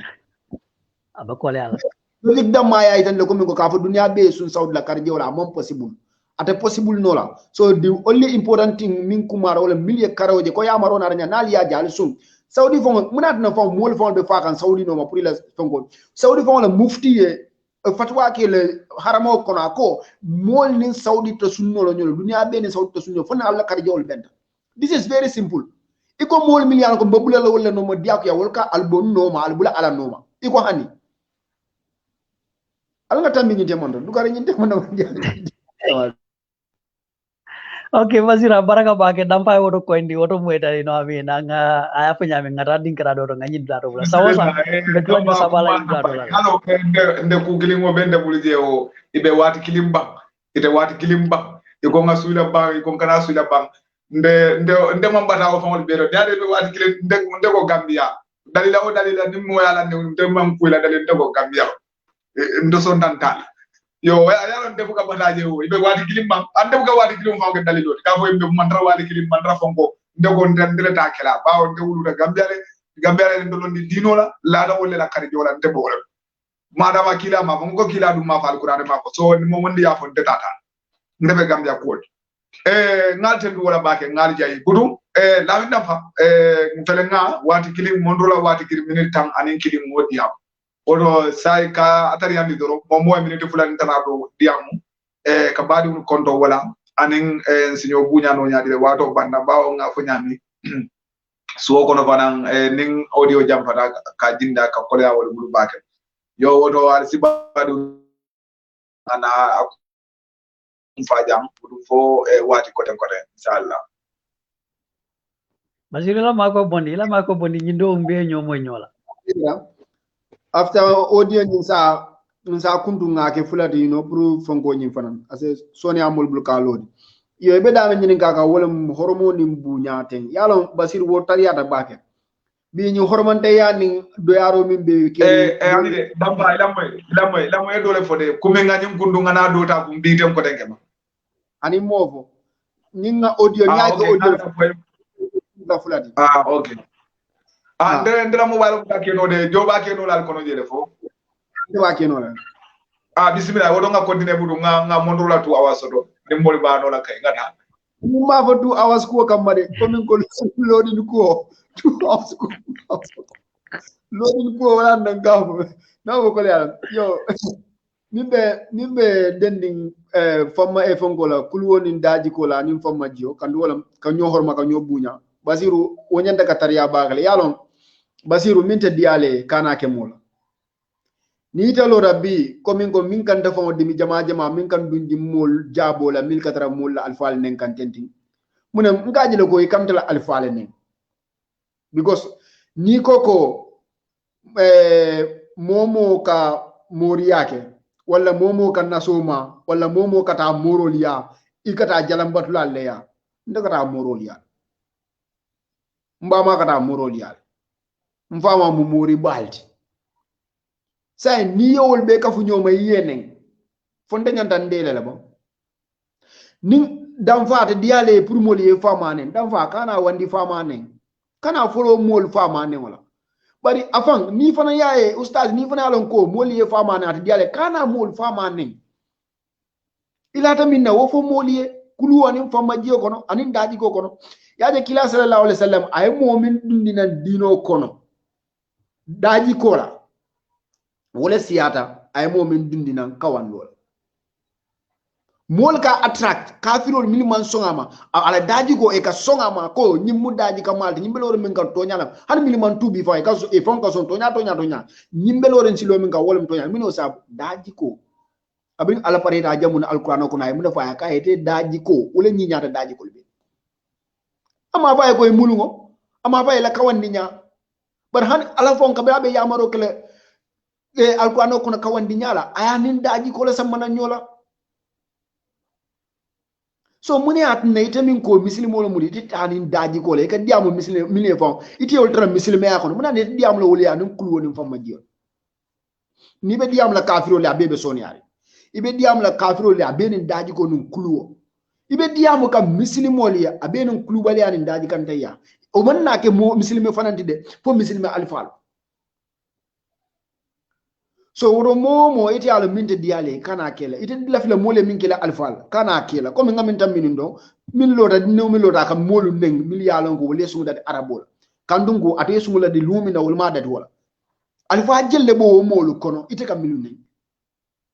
ite o mo nengo yamuta hadisa jumal ni alquran aya jumal to ko ni tan min man sunyo le nyanda ka nen wala ni tan min man sunyo lo beewol yamuta jumal bu ini moye wali kuolto mi yalan ko dino lama andu amanke ininte wali da minto nte fana be ni diala kam fo ye dalilo min fo nte fana wo dalilo ye dalila klim fo tanga dalila fula fo mi adna ko nte bolo ko kam sai ilan ne wana fali oro mi yalan ko e daji ko munyede ka bulawandi alifal la kene ye dahala kabrimbi because e nene min na wala mnyindi ko kila fonninjol la mako kanyin dino londi o fonninjol kulutal de wol ka yamaro la batu de wol ye famma jile de wol sonta alfalu male wol hanila alfalu min man kafiro di man son dunda dino kono imanta alu la yene e menen de wol ni aje yenen dro fam murundi alon ko ye kila bala fam sallallahu alaihi wasallam sai ite molu beje miliyalon ko e ko ala ko nyontala ate amammo wulu mo ma wulu kilina mati molu be ko ala mu flati mo wol ne molu beje ko dingo ba ala bul imol ne molu beje ko muso ba ala bul imol ne mili ko ala mu kilinati kila ala mala annabiye mu labangol ti sonta annabiye mol be ma e ko wol ne ni di yala mu nyinti bala firi ngol mu nyinti kulo mbal yala mu nsa nyandi nyaonya abelori nyin kulel kam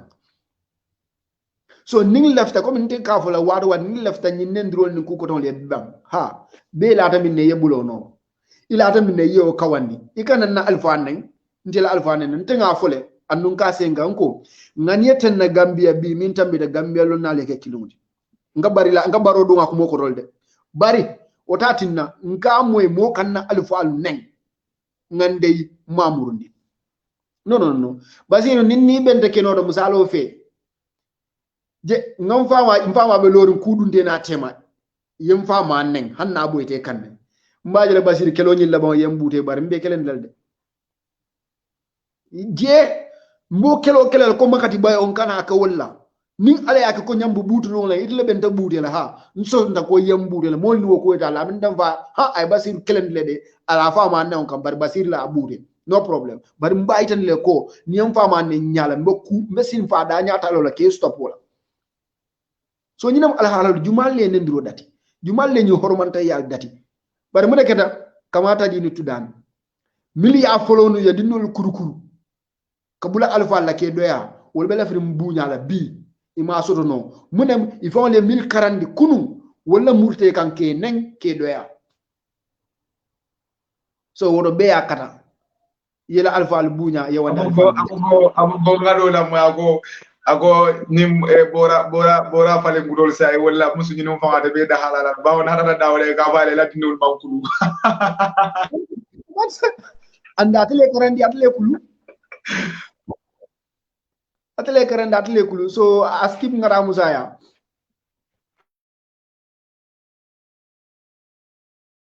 okay bake damba ila kumo be dara musa ay fana fe soto je bam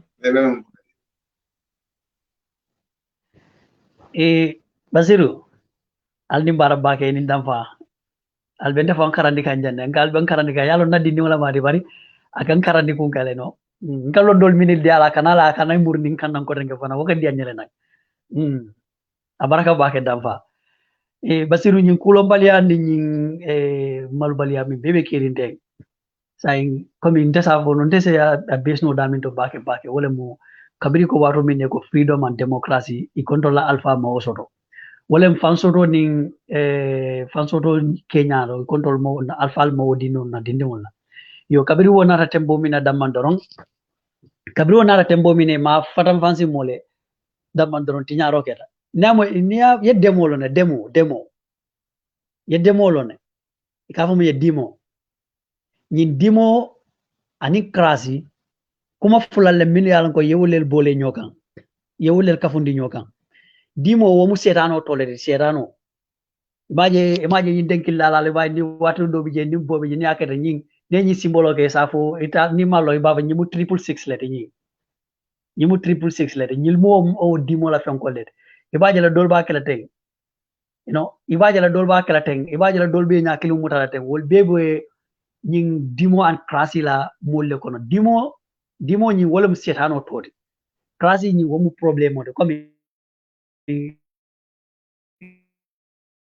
ina faale ka he jang comme exemple ni moto borra boy dafa okay wolmu setano tolere kabri nyil nana ya dimo le ma bondi mo le nyokono damandron anara na problème na society kono yaje okay ni ko democracy alpha man democracy soto nu fan soto mo soto nu o mu fani ale because o man ka wati jam fatin di fan talla dindi awa to jan talla jani be aran dolla korda kono bama kam findindi na bun kono ngada la sare lo kon ngada la na boy la side le wolunda ni sina asine lan na bungo kono je bama se dara bol ci ka sa diala sa dara bol ci ka diala o fama sa fo mole ko bide dinul lunta na raja al cité la al kabnyo manyo la blar yo nimbi dal la da min fanan sa fum fama bi dal la nyin de la carte pour nyin kama somanda ni ara do ko watale mo iside mari commande wodi kira nyito je basir o man ka fan soto de ba o man ka nyanto soto de ba yo mari nyolla nyanto le dila yane pour nyin kama la sama ndol fana ni tara dingra yalo ne ku kendo ko moy damandro isalon ko abe jole to la ni ab jam nyima be jole ni jawma be jole to yo say ni wi ko wol man ndolu kulu man democracy man freedom o soto man na nyanto soto yalo o mu kule de mi alon ko ku tilimbal bala mate kuma tilimbal bala mate mi alon ka man bete yo ni nata wala jamano jibe inata to lañi jamano jibe wol time wala ndol ni nge kuke yeborono nyaanyar ni onkul sababe bulu wol mabete wol pajero lete wol katile ne keba fiya wol ke bay sifa ke bay le fo dunda dawra ni yemu re sama banta bal ike lejele kennege samete bugo ku sifa okay bar bi ne dinne usika dinne o kuga alfa ne way kuma jaw alfa o alfa ki aman sona ta ni o samba yo bute banta bal code chief justice de bitaw kito banna code la kataw ko ba bari malon ko komin ko woy do min ke kay beta dini beta la de makan yo sajen tol se wili ke bay na do man banta ba o sirang tije ite be siriye ke baje da mate hana fo len sol sida abe lola da man do ita ibe willa do fam be jabe choman ne la da man o ka ite wildal yo wolbe mu kulle de milialon ko kulwol le wolti daji ka kendol le wolti milialon ko nyanta wol dundi nan la dindi wolto yo hadi karanta la rebe tare je betara karanga da man dindi comme betara sirin karanta luoto nga nyadli di bal ba karanga ke bal be kullo ka be diamu kan da man do isaje safu mole ali de folo alal kan yi ke bal be diamo karanta to de ben karande kan je mo ko be qur'ano karangande bari safu mole o dinkira to ko alal kan yi ke bal be diamo isaje science kan ji na wala dal kan ba karan jindi kan do mandi ke bal nyilu sile diamo ni pare dam isafu mole yo ala baraka bat mbita nse karan ko isafu mole al karan isaje nse wuri nse karan ko mandi kata kawa ya understand yalo wol be mu kulle de mi yalon ko wol be mu freedom ni democracy le ti pour mari nyol se fansoro no nyami yayi tan ko nyindi ni wule buñal le dil bari biti lo resa dinu jani ke bay ben ke babe diam lay fang a nyanga randanda nyakono tak a nyaata ngaranda ndare a nyakono ata ku jimila o ke bay tar diam lay fang a fa ko ndahandi ya faham la fa ko yalom ne ndahandi bo ni ke balla diam lo siata you know nil ko mol distop le understand bari ta malo o ke babe min fo kete abira sama la dada o abe kulu kam fendala mi alon ko pour sama ni tel fanana dindi wol nata wol fanal se wol londo so no ba sa dindi wol bukal londi so no ke bawo e ka ke ba jala anya bolonte nte be nyinte bo mundo mantra fiala de ke ba se diamu nyina nyala ngalon ka be mene fo ka nyaw diamu kono ngan ko diala ngabulaji be min ke ka ngabulaji par bi sa dindi jibe anya kono fa afo ngo ela ngo nyikanta jibe nyaade le nyina bo anyalo yaje wolu be mu kulle de miliyalon ko e nanyi bi jamano ay tinari balle nari na society ko na mantran dada kan yo ni na rana dina kundato la ni madarasa karam do dinulu wolu la ko be me fa nyatlindi dinkira do na man ke keba newde alfa kajabo hay ani alfa ani ata ko min ko mari kuma la fo dino to mi alan amam bete ani silo manta jannite bita lo late kabilo nyato ba fala ko yemi bodo yefan andu buga ma bade ka fa na yewul e ka foten aye wulu aman tonya janni bi te bo fulay alon ko defana be dingul soto janni bo fulay o dinkira to te ye wulu akuma ndi karala ina e diamu ngamo damfa la diamu doto ako janni ba fulay amari invite dina comme dina bi ya fo he bi o ka al ngata basiru akachala yo damfa entel be kuma ni deni sambuni kawzo afa bi al ngata akachala damfa ay basiru ya basir janni mina ngafo he basiru sinini minela ya akachala bandro kana minan tole wolon dole alon ko minaka ete amen na tole wolon yo nimfata je mbakacala fo ngaranga duwo dina ku kacal kono je yo saite kuma kaw min fo dino do mi yaranga amam betea isa je dam pas atra fo kete o dinkrato yata tete fanjelo ko nyin kono de ite fanjelo ko nyin kono andu ita kala modal ko min gon tanga nyim fo nyin blakar la bara manke ku kendo de fon nim pare dum ko la lay desinalo wodla do watan to ngadi do moro ka fon kono faram bakacala nga fo yo ko okay nyata ite mo be keno bari isi amari kuma nino kullo kono le ina e nyoje ya diamu ya itandal ko nte de ngamele de ko ye bismillahir rahmanir rahim fasar nyaminde e ndela miro ro yamre ka fasar wala nyamba fodu ka fole nyamba fontele malomba ya fama amari sinana fa rectify ko mo nyin ko nay ko nyinta asenen dima ko e ka fotenne he nyata nga fole nyamba ma ko ka fotenne bari ta lo social media do jana aye wulu aye fani teninte yalo si fal man nice you understand because naje bi fa mu ñoo nengo be siari ni social media ko no tay ñin dindi wala menul findina na ko ke fan ko mandi fo askato le ma mine ka fanya fo askato le ma ito lella nendiro be siari ñin dingara musa bodo si se na ñol basir ibadi ma abuka kulo fasar kunke abuka kitiol saryan kitiol te nyanda tela nyami ala ko balafa busa anum abalafa da wata da min fangoto de bole mu alfa lele diul sika yedi musa bodo sedila e karandi dinol amma londi soto londi tabulu amma karama pello you know musa naam na ngi tammi di ba ne ma ko yeen démocratie min men son jam dunia be tout démocratie de bla for surprise then dunia be tout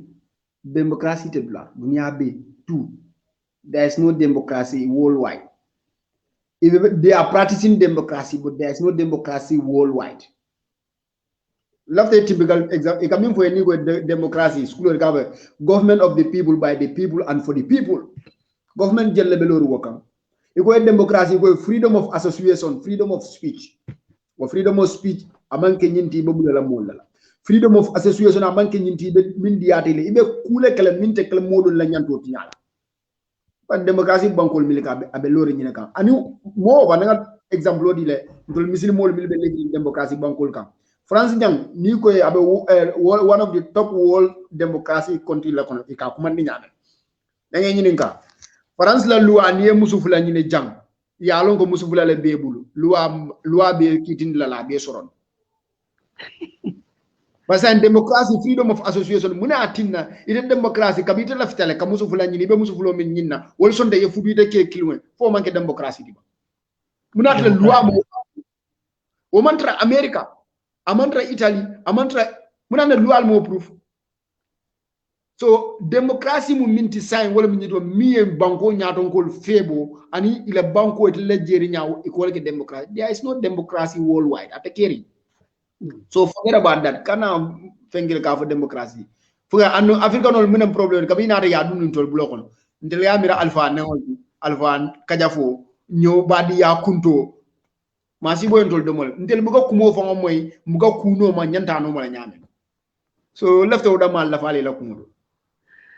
dam fa baraka bake en tambindi wotala o mukkat woto senata bake basiru ye dam fa jela en tambindi jetolo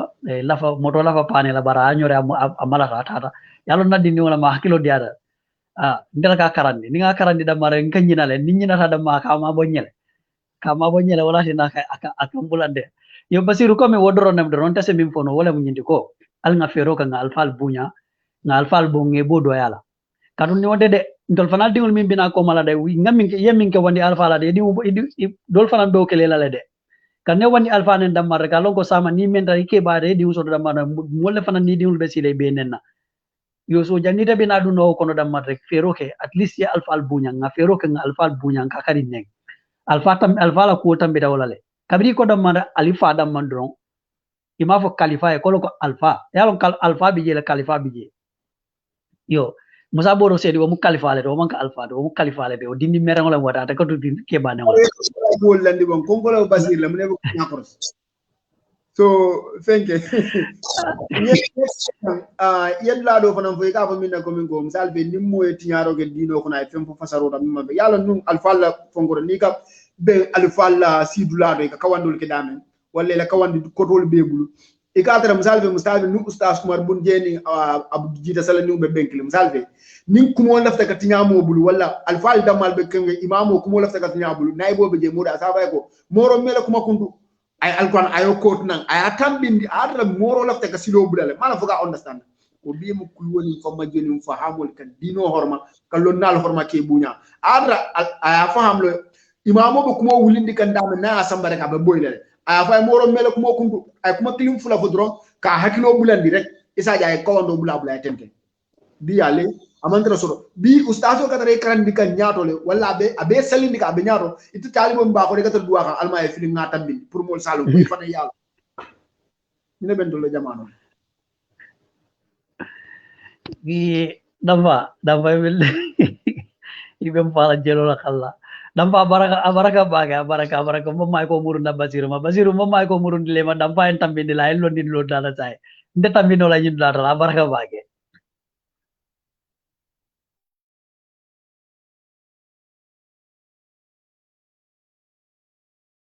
ila kesto on ko daga fana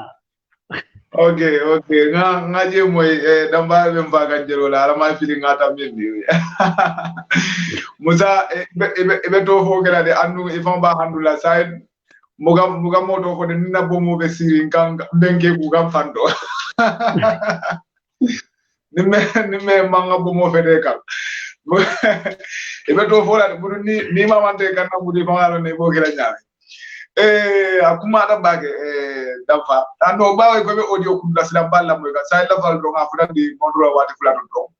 sai sabe kundu wati kili so kundu na ke formo ni ko ni kamara meri fananga audio jindi aji do so na bro because ni soto fana muka dia bro be na si nyola ten ka kuma kendo lu bonni okay ndiamuda fanali be la sai fana fula jamanda fanga ndiamuda men na wolo mu horomo nyindi ka alfalo horma anen ke bunya ke muta konna alfalo bawo momo ni alfalo to suwo kono ando alfalo bela yo bi ndede tonya molla ko kan jakali bakele ko min ngafo nyamen mune hormo bantel te man ko nyindi norom ya fahamule na walitale hormo bandal nyoni ke balte ma bawo ko munom dinno ko sain ne tele dino sute katambe alfalla wayatina ni regular alfal noma yo e be bulale la be alfal do yala fanna bela alfa be diamuna drum dia ta gamola mo bulil lulu be maberi gamoro mol be laare ngala andu mol be do ko ke kay mol be sonna ma fon bela ina moy dindi ay sala ko ngoro do ay audio de daw alfa hormo fras ako ay o wuli alale kamma ndede tonya de kam confuse baake ning ada o kenya ni wala be diaring alay wodon mala bendel do lundala arjano ko bari mala so kenya sifan yo damfa yimune suruno esi nem fay woto fannafa basiru yaje ko men nga kuwol tambindi nyamen dron milka dinni wultinya ka foye ko alama fo ngabulam fawol noma ala ko ngabula noma aninkila ala nakarolo fo fulo raka e ga alqur'ano fo nakari ga ala la kumo nakar ika fo ko ha alako ati Allah wa ati rasul wa ulil ibga fo ulil amri ika fo alako ati Allah wa ati rasul ika fo den ha alako ngabula na wana kila bari wo ulil amru minkum be alquran ayo ni laban dade buga jefo anin Allah alifalu Allah nyaton ko ibuga jefo dinni woni mune ati Allah wa ati rasul alko ngabula na wana kila ma fo ngabula faawol nom yefani ya fo e kamala ala because kabrin alako ati Allah wa ati rasul ako nyaadi wo ulil amru minkum fa in tanazatum fi shay'in faradduhu ila Allah wa rasul albula ala no wana kila ala Allah nyaton ko Allah alifalu na alni walito nyok kulo alu ko murule ala nin kila kan ala muna fo ko ya say mol kan hormanta yami be ka fo mole ko ha ibe morobe fe ngala de mika bay ba finjale ba fenkle ibe jo yandil fo man ko hormol ti ba anim bunya ikaramo ka finja momi yalan ka ala la foye aka kila la foye abe de da kan ala nin kila ya be de da kan duniya alkiyama ke bulo mu da ke dundi arjana ninka ala foye wala mula arjana fango selen non ka dundi arjana de because nuwo ma foye ala nin kila e munete lafta munele man laf munela itita lonna say wo bo folo mun ite fango fe ya no we nyanta ka ko eko talibol do kundi yalon te balanta fenklinna karamol miliyalon ko ise talibol muda ike bulay kata nyin daniro la hanwo fango daniro aman kasiyade ay siloso do dinoro ay la siloso do dinoro yo bari wa almudiya manya nan amanya do beje wol mu nyanda ka bole bari ka fo mole ko ikata do ko ke karamo wole fa sama be buke karan wondan to nyaadi karamo mi yalon ko example ta mo kildam salve ba kawsu wala ba karamba wala mustafa silla ñile bugal jomu da karamu da dindingul bul talibol bul itel talibol la balwo ka boy la jifolo kono anin mol ka hine ma minna sai sama sita karamo e wura nin talibol wala karamo dingo e wura ko talibol al ngata wulo kono ibe do ko wala ifongol bina min doma jo yando leja yaade ka karamo la nyin dende ga bal sige ko ma ya bunya buga ku ya moyede ngawo je mol mil ka fo ko ha ikatral jo yandi kanne albe finjala albe singol fuila ikol beje hol kulti mi ala nga man kidino na manya nakela ikam dinningol bal wala kay du haromanta ya nyori sonno mo gon nka wolle le jebbi ni be sirin jamo kono ini tafi ablore kunde be finja video findira mamme nyomi jurungu ustazo be siri ba finjala andi wala ka fo morol ka dinnol jo yandi ngoye bunya man ku ya moye sai ni lafta mole bunya bula kila la sunno no made alfa al bunya al doklinta alfa bunya la tiko yo kan fo ala se modo bonda fanaye ka bunya ala ke ba ya tumo sai nyimmi musunno de ide alfa bunya nyaadine basiru hana man ke karamo fomati ntoliya ila alfa ntole dindi ya taymo ntoliya suwo kon nimbeje nin kando boyrim e katara alfa al finjakan pabi abe sirim peren ko bala wirdo le ba finjala o fonyo be de formal o fon barako dam malti jamo kono kando ke watol fanal tekerin ndelle jamo kono so sunkaro kono nin na filo be kerin assalamu alaikum wa salamu alaikum ni salamu alaikum dodom dindingol mol katara randin tenne be alfa al finjala nimbe mubaraka nyini walati yaajo bin tele nga barako mira minti wala nafulo man ka barakoti mo dole atla futa mol be ta barakanta yata mo be ta atla harjo firinta won ten tuwa wol min yalan ko sanji tan ni sedro ke bola alfaldo ibuke duwani ni ni fama le fonge ba fale yewulu ibe fama wol bunna kasole ibe tlol fadla wol mu million ne yallati so wala asam nimmol ka fo ko min ko ha ikata ani morol ya kalga duwal ni jal fenge tuba mol firinta jana fanga dunya ne mo rahman rahim dunya ne mo tio o be belede ala alkiyamo nemo awlo fatam panzo babatu lalle anim min blata la silon no odo bunya nin lafta bunya la bi alfal mil ko fondin jole mil fondin ki ala lafta ga bunya la bi al alfal bunya de e basire kute te fongola bang basir alfa jelle ke de basir ko li ke tentu ike jeyi ga duwe katun ko imeje fanfolo de munem amanke yata do kumandi ya bunya bari ay alfa bunya la sude to ya alfa le bunya e medo ya ala yo alfa kayandite fona be ko la ka fo ya ko bondi jede ko mela hajo tinya bulu ilam fonko ha munem ay alfa hormolo sude to ay kilala sunno la suuteto ay dino la suuteto basiru hey alto kale ni ayata be alfal do yakanne bandindi yeddi ko li ka fa ko se ko he abaraka mke ngele ki ngamu yele ki raddu ho ya faala tek dindi yeddi ko na faala bo dindi ko la ka ten dindi be dindi jeyda alfal be te jey kay ten wasakana hanu we ten o manyande ke dimi because bukalla fol la be te tentu kan alfa balu mi yalan ko wala sen tol dol wuluno mamatile isa wulu dindi wala be de kolla e be tentu kan e be jey kan e be duale suto nintilo mon ke ko li ka fo meje de bari ngi kanu ala kan mbe duale wallahi basir ni ayatara ikam minke imawuli ala kamma ala to alfa balu kayandle ala to alfa bal tala ila wato ka tinya ko ka duwetele bani aja alfa bo alfa tala be la wato tala be kolla be duale ibele nomba nyinne be duale be jeyla be tentula dol be je imeje imelong wallahi basiru ifon ko son so ikam min ka be diare ala ni nga mandre diare ala ha setan na setan tentulum din no le be kolla e basir ngo ngam yele ke ye ila kunum programme diare fe din avec la din jeyla di bar alfa din na jey amanga alfa ko dandi fo misilme alfa basiro ala to kala alfa do ala de ala to kala moy mi yalan ko amanta kila la sunno no made ala to kala moy mi yalan ko abe ala la mo lel do yakande hani de ala terol wol ke terol di nit yalan ko imam futa ala ite mom futa ko mol futa de damen mol mil futa de damen ni lafte futa je walla imam futa je bari ilafte ilo futa bali ya je fana ke kayrodi isembe walla ye horma ye bunya so horomo mu fenne de anim bunya dino la fam mal bali amon ke dino di because dino momo ni mal bali ata dron alon ko min diata e ko lake wala asabu bi min diata mi e boke kam il faut ko nyaadi famin kunta minto so do golam nak bismillah damba baraga baki lo ko indiro la je ko dam baki ko le fo ko famen kunda men ho fata bara ko nem kunda men na bara wala yo bari ngaje ko toja adama du ne atre be kala moti kaya manke ko men diate nyanta kam bara wala na hani ibe fula molu ko le ye som mol ma ni molu ye kafu nyoma bari bi aja kalo wata bakire toja dindin kafoli fam kafu ni nyoma iko mo kana fo mo bari arabolu ibe wala haftano nyigala ibe bunyari ibe horomari ibe balandila alfal majaga ko gena ka ko de balon fo ni subundi on mel fanan kana ni tamarol ba wala adna ne bawo ne mo kono africano yaro dunya en do la problème lo ne la ndam fa e ka bonni kono le tema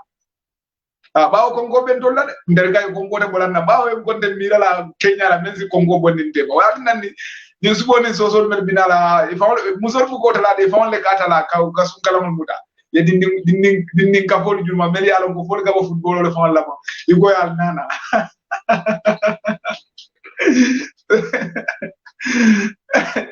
no na dalo mbajelo kadi ni ko ma Basir Kongo le bendera dejelo no la jaabo e basi sai yol kam nyoma yo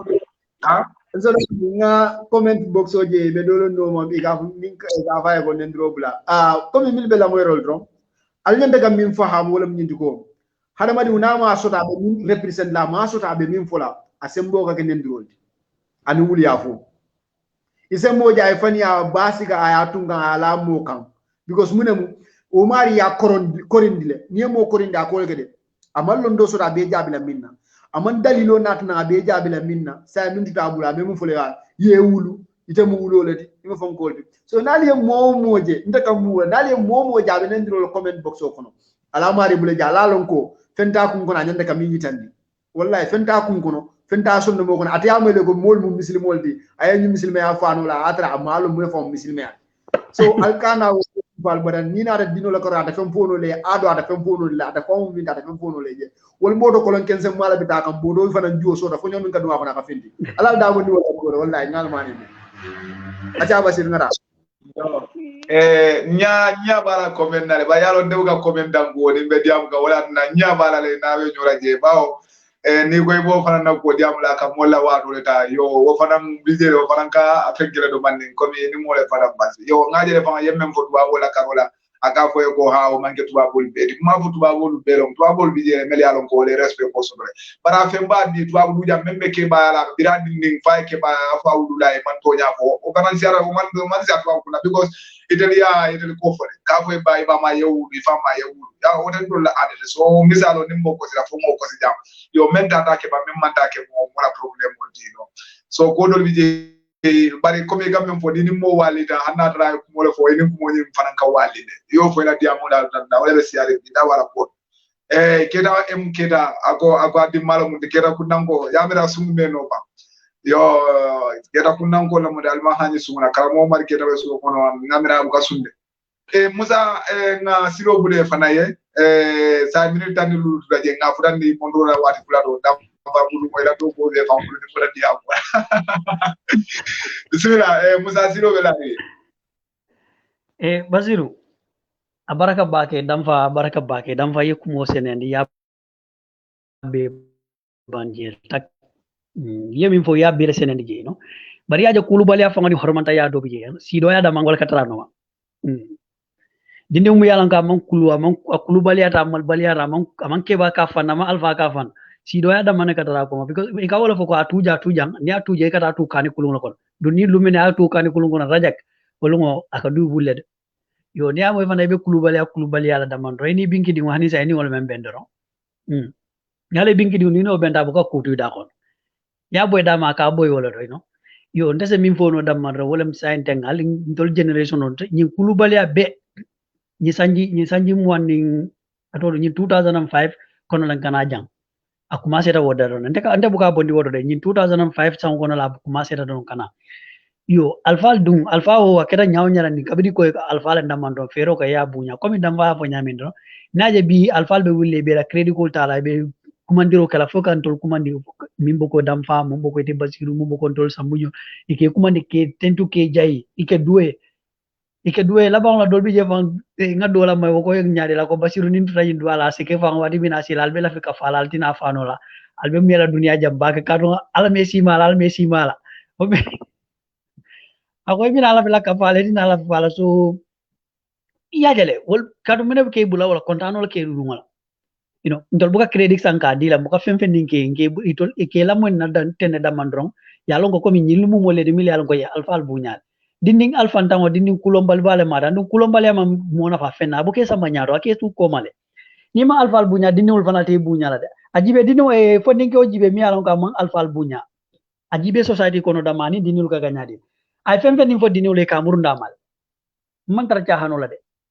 ni bar nek alfa albunya da man nek mo fo dindin way ake mira la folo fon janna be jabi la kuma kan woni na fama bari ite kulombal ma fellombal ma tara jete ko be tara bulam ato dum taram fambulo wallahi si yota jam fala de because ibite bulala molo da mi alon ko ite malon because na example do fananta onone wosoto tanu mbari kundaro kazamas asoto tanu je dindingo fondinke o aya fanke mole ke jarinte bati aya fanke mole mo kulombal bati amma mo bunya awna sana so mol katara diamond le bukat abuka mo dango bare na jibe ba tara muna tara kala anyamata because atani mole benda silo kan amma millon amma la bota damin fang amma lo nyimu mo si fale de fang yaje anala sareto le betambe kan tan comme ni sareto betambe kan ni sama kono ten ni be so bornda partaka so ke joko sare simo ke joko no tasak joni fayda kan dam maraga tama han wodam kum fande bara ko silo de tata muna no mon so silo o man so nyamo ko nay boje silo kan ate tambi folo yaje instead of aylo aya fo ko yam famma nyimin keta tan mo kede ata tambi tata la hajol bara amuru na nada fondin ko nyi nyamat mo mala jumala nyaman jumala nyaman kata te no bende dami mo man tarje bara ta fangal kabira na ta damma ta fangai min fo abama kabira ko min kul kuma se ta kadunga abama afa abama kay ko ninke ba dole benta silo kan ngajjo fay wala kan tambira la ma danko karum ba hawjarina ba ma kay ko manya na ko kede yeyi minke moke alfala moti iti yewolo na ba kay malo aka fa be ni sato kono janna ba kay malo aka fa be ndala ni sato to janna ba kay ma because ba lafta mun la wala nyinde ko katano ma ka haka bayni ka haka dani ka fa ko ndingal minke la because idi alon santo sato to mulke nyolon hani ata muna because ata men ata dindi ata wolto famen dobla ba ma nyine ka ka malo fondinke o nyamata kata ta fa mo la nene nyamo o ja nyala wodin kirato baro ka itande o kam mun itande wala nyindi ko ite fondinke o ibi wet tembo mun to sembo belale e sama kato bayno nyasi o nyamal bari kulo fanan sambani molka ni horomo e kana kulo mbale asamba molka hani mo boyde kampang hani ata komi misal fende boyta damba ka ngatul fadi jang no nabe sonkala nin tara fom fra state joto nyantam fanjila de nin tara sembo watati de nyantam fanjila la ngalon ko min ko ngam ngeta ngato nyen bari kana ta nga sembo ta nga jaya ka nga sembo ka fonga pata dingra ya seka ala bina fero du na sonno mo kono mi alan ko nawo kentra damma ka asen mantora no le de okay kon ngam soro do rombe min fala fondin kole wala nyindu kal ngam fanji do nga alfal nge bunya nga la palaso dila alfal la palaso dila damma don fo ala sinan so sima ala ni jara kendani harje firan ani manta be ala baraka ba baraka baake sonko lawo ko enirola je fana kumata baake do kolam bare fo nga kata drom kadiam anen kala mo lal fana tendu ke jay baake mel yalon ko e kira wato be gula ka kafumve ka nyawala nyin tammin dam fa kudo bi yemme nyin kamen na fana ila fa kamen di bade wonna ne atara woni je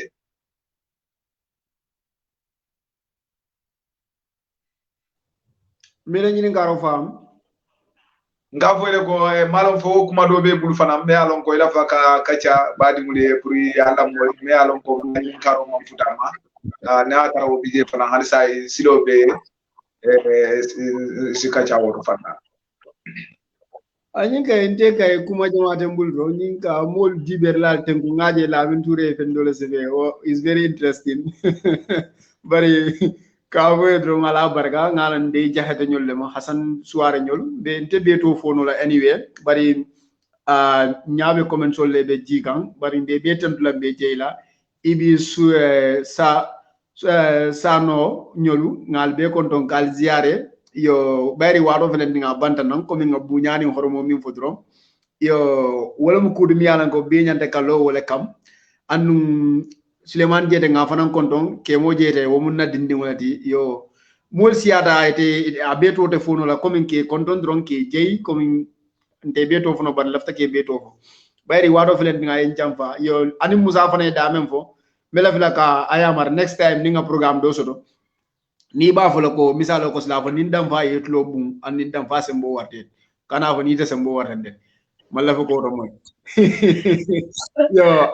ko nga programme stade min na wala hansa be sunkarolo kono yo fonninciol mbe sa katanga jusol nyabu mbe sa especially min be futu kam musolla anin cewol la nga je ko min go nyin karo min ba kono nyimmo ala badu karol de nyimmo karol de miyana be de ka kata ko wala faale ka sutiya alala katambi ka jamfala nga jamfa junube bara ko la ka min ke kulloro anim banke woto nga kata nga nengo muta muslime dol la karola han kafirul la karola soko nyem misilimo la karola nengo la masibo nkana dunga koto anin ngatara junbe ka foro dani kan nengo la manni ka kamala alama alay yamfamma anni ma fo arabu kan la astaghfirullah ya fo kango kana betiara alay kango bele moy yo nga junbe ka foro dani no siandi nga kata nga ke multi milliards ko mbe tarna dimbal makul kan ni sunkaro kono soko tol milliards ko alla musul be har yerin ni sunkaro kono murado man dia sunkaro kono do ku akole ata bakale inin konkolo bake kan ikatara sirare ne kono maya bata beje anin ku kotol miliyanan ko abenu lamfolem hani de ciow ikatara lamfurin ne soko muso miyanan ka be fintila bita ma soro wodan se kuma dimale foye minte juso bon lankana wuri kan kana sare kan soko ase fudan nyindo ka musoli kelendi za kata bake nga yamfa musol mo karola nge nane nge mutaku musol fanan aliya kata aliye alkewul dunyo nyin sunkaro kono kuma kan dimala bara kendola anin munyo anin sabaro ka ku kundi fondo iso kuwol kundi fondo mi alan ko iba wulla nyine kam ale ya barajo ana barako jindi dingol kam ala futu barakandi so woto nin dol futu jandron se min keno wala nga sarodi nga fale ko assalamu alaikum warahmatullahi wabarakatuh ning falanta ba la platform modo wala to badi mala min damfa assalamu alaikum irkunto be da ko ne ba fala ala baraka wake malo fay ñu na wax yalla tabala basir français la konto yo ba jiber lal be konto nam ba fale ko ala baraka bake ala man nal be sula sima ala ni jara kendani harje ran ni tan ko ni sura en tanka setano makana ni setano mol kafu kilaba hormoro na sungo ala ma elel na sungul be mutanya kilaba hormoro e mbamu fola damandro wala ninga kuma fa jammi alon ko atinyari wala modro mbal be dan na yam fola damandro se yam fama ali alon ko mu hada mayala jondi ya nasolati damandro no comme fana mo hada madi to kaldu nyami ndron alke mira nyami fana kam mira wala nyama e momo randim fana yalon ko miral kendo be bulle dama ela faka dum fallon karanta ba ka foko ne se futananje ando hani sa endro hani sama be sponsor nyinin kan ne dama ram pour que ko karamo ka dema dama bitanya to nyami dama ndron e anin kan dini ulde ma pour kara karamola mun kata maliti bari sam gambia karamu felending ayela ta je sa den aman jere pour que dini ul samba mali e sitano brika ma jami sal damandro yela dini uta ya register ni lafta kuma ko yo soto la je doron e Basiru Bijane Lamin Damfa Bijane Nte Musa Bijane isa kumandi na messenger to dron barinto mantra Musa Sonko mantra na frankoro mama keo minto mu John Sonko de wala to bena profile to ni ajibe ba jale je John Sonko wala bije yo on sita damando nga fota nyoma nga jibe benna dinulu de mala no nyame ala baraka bake ala ma stilo to sonela ala baraka nal bari ma Musa Sonko Musa ilaw ko indirola baraka bage se wota bage ya fu nyamen nimme lafta ku ko so la karamu la ko do kay logum mo be karandiro be kerin jere kabirin tene wala fo jumola e wulita wato wati salan sayning talan fulati mani futata je do be dinul tal la karamu la je anin karamu be taraje ku ka register wala mo ke da ka fu karamu nyindo yo alhamdulillah se wota wala bage du kalu jay ngansu si ata nyolo ali pemte wato bela ngal tendu ngalu jay bake dalbe to banna fono la bari ngal konto ngalu tendu ngalu jay bake nga fale ko be sewori alla kafum fe ka nyawala ni samba woto fulada way ka cha damdo kal tendu kalu jay bake ka fale ko mutum kalu kondo misrina ra kondo ni yola men mu manden furba kamati jobalma ani mario la hino anala barafa dinala ni ngala kitala betarra jam ning Ustaz Touré be kacala kabula tariko do mandina inshallah ala baraka bagal wadima Basiru Cissé jobalo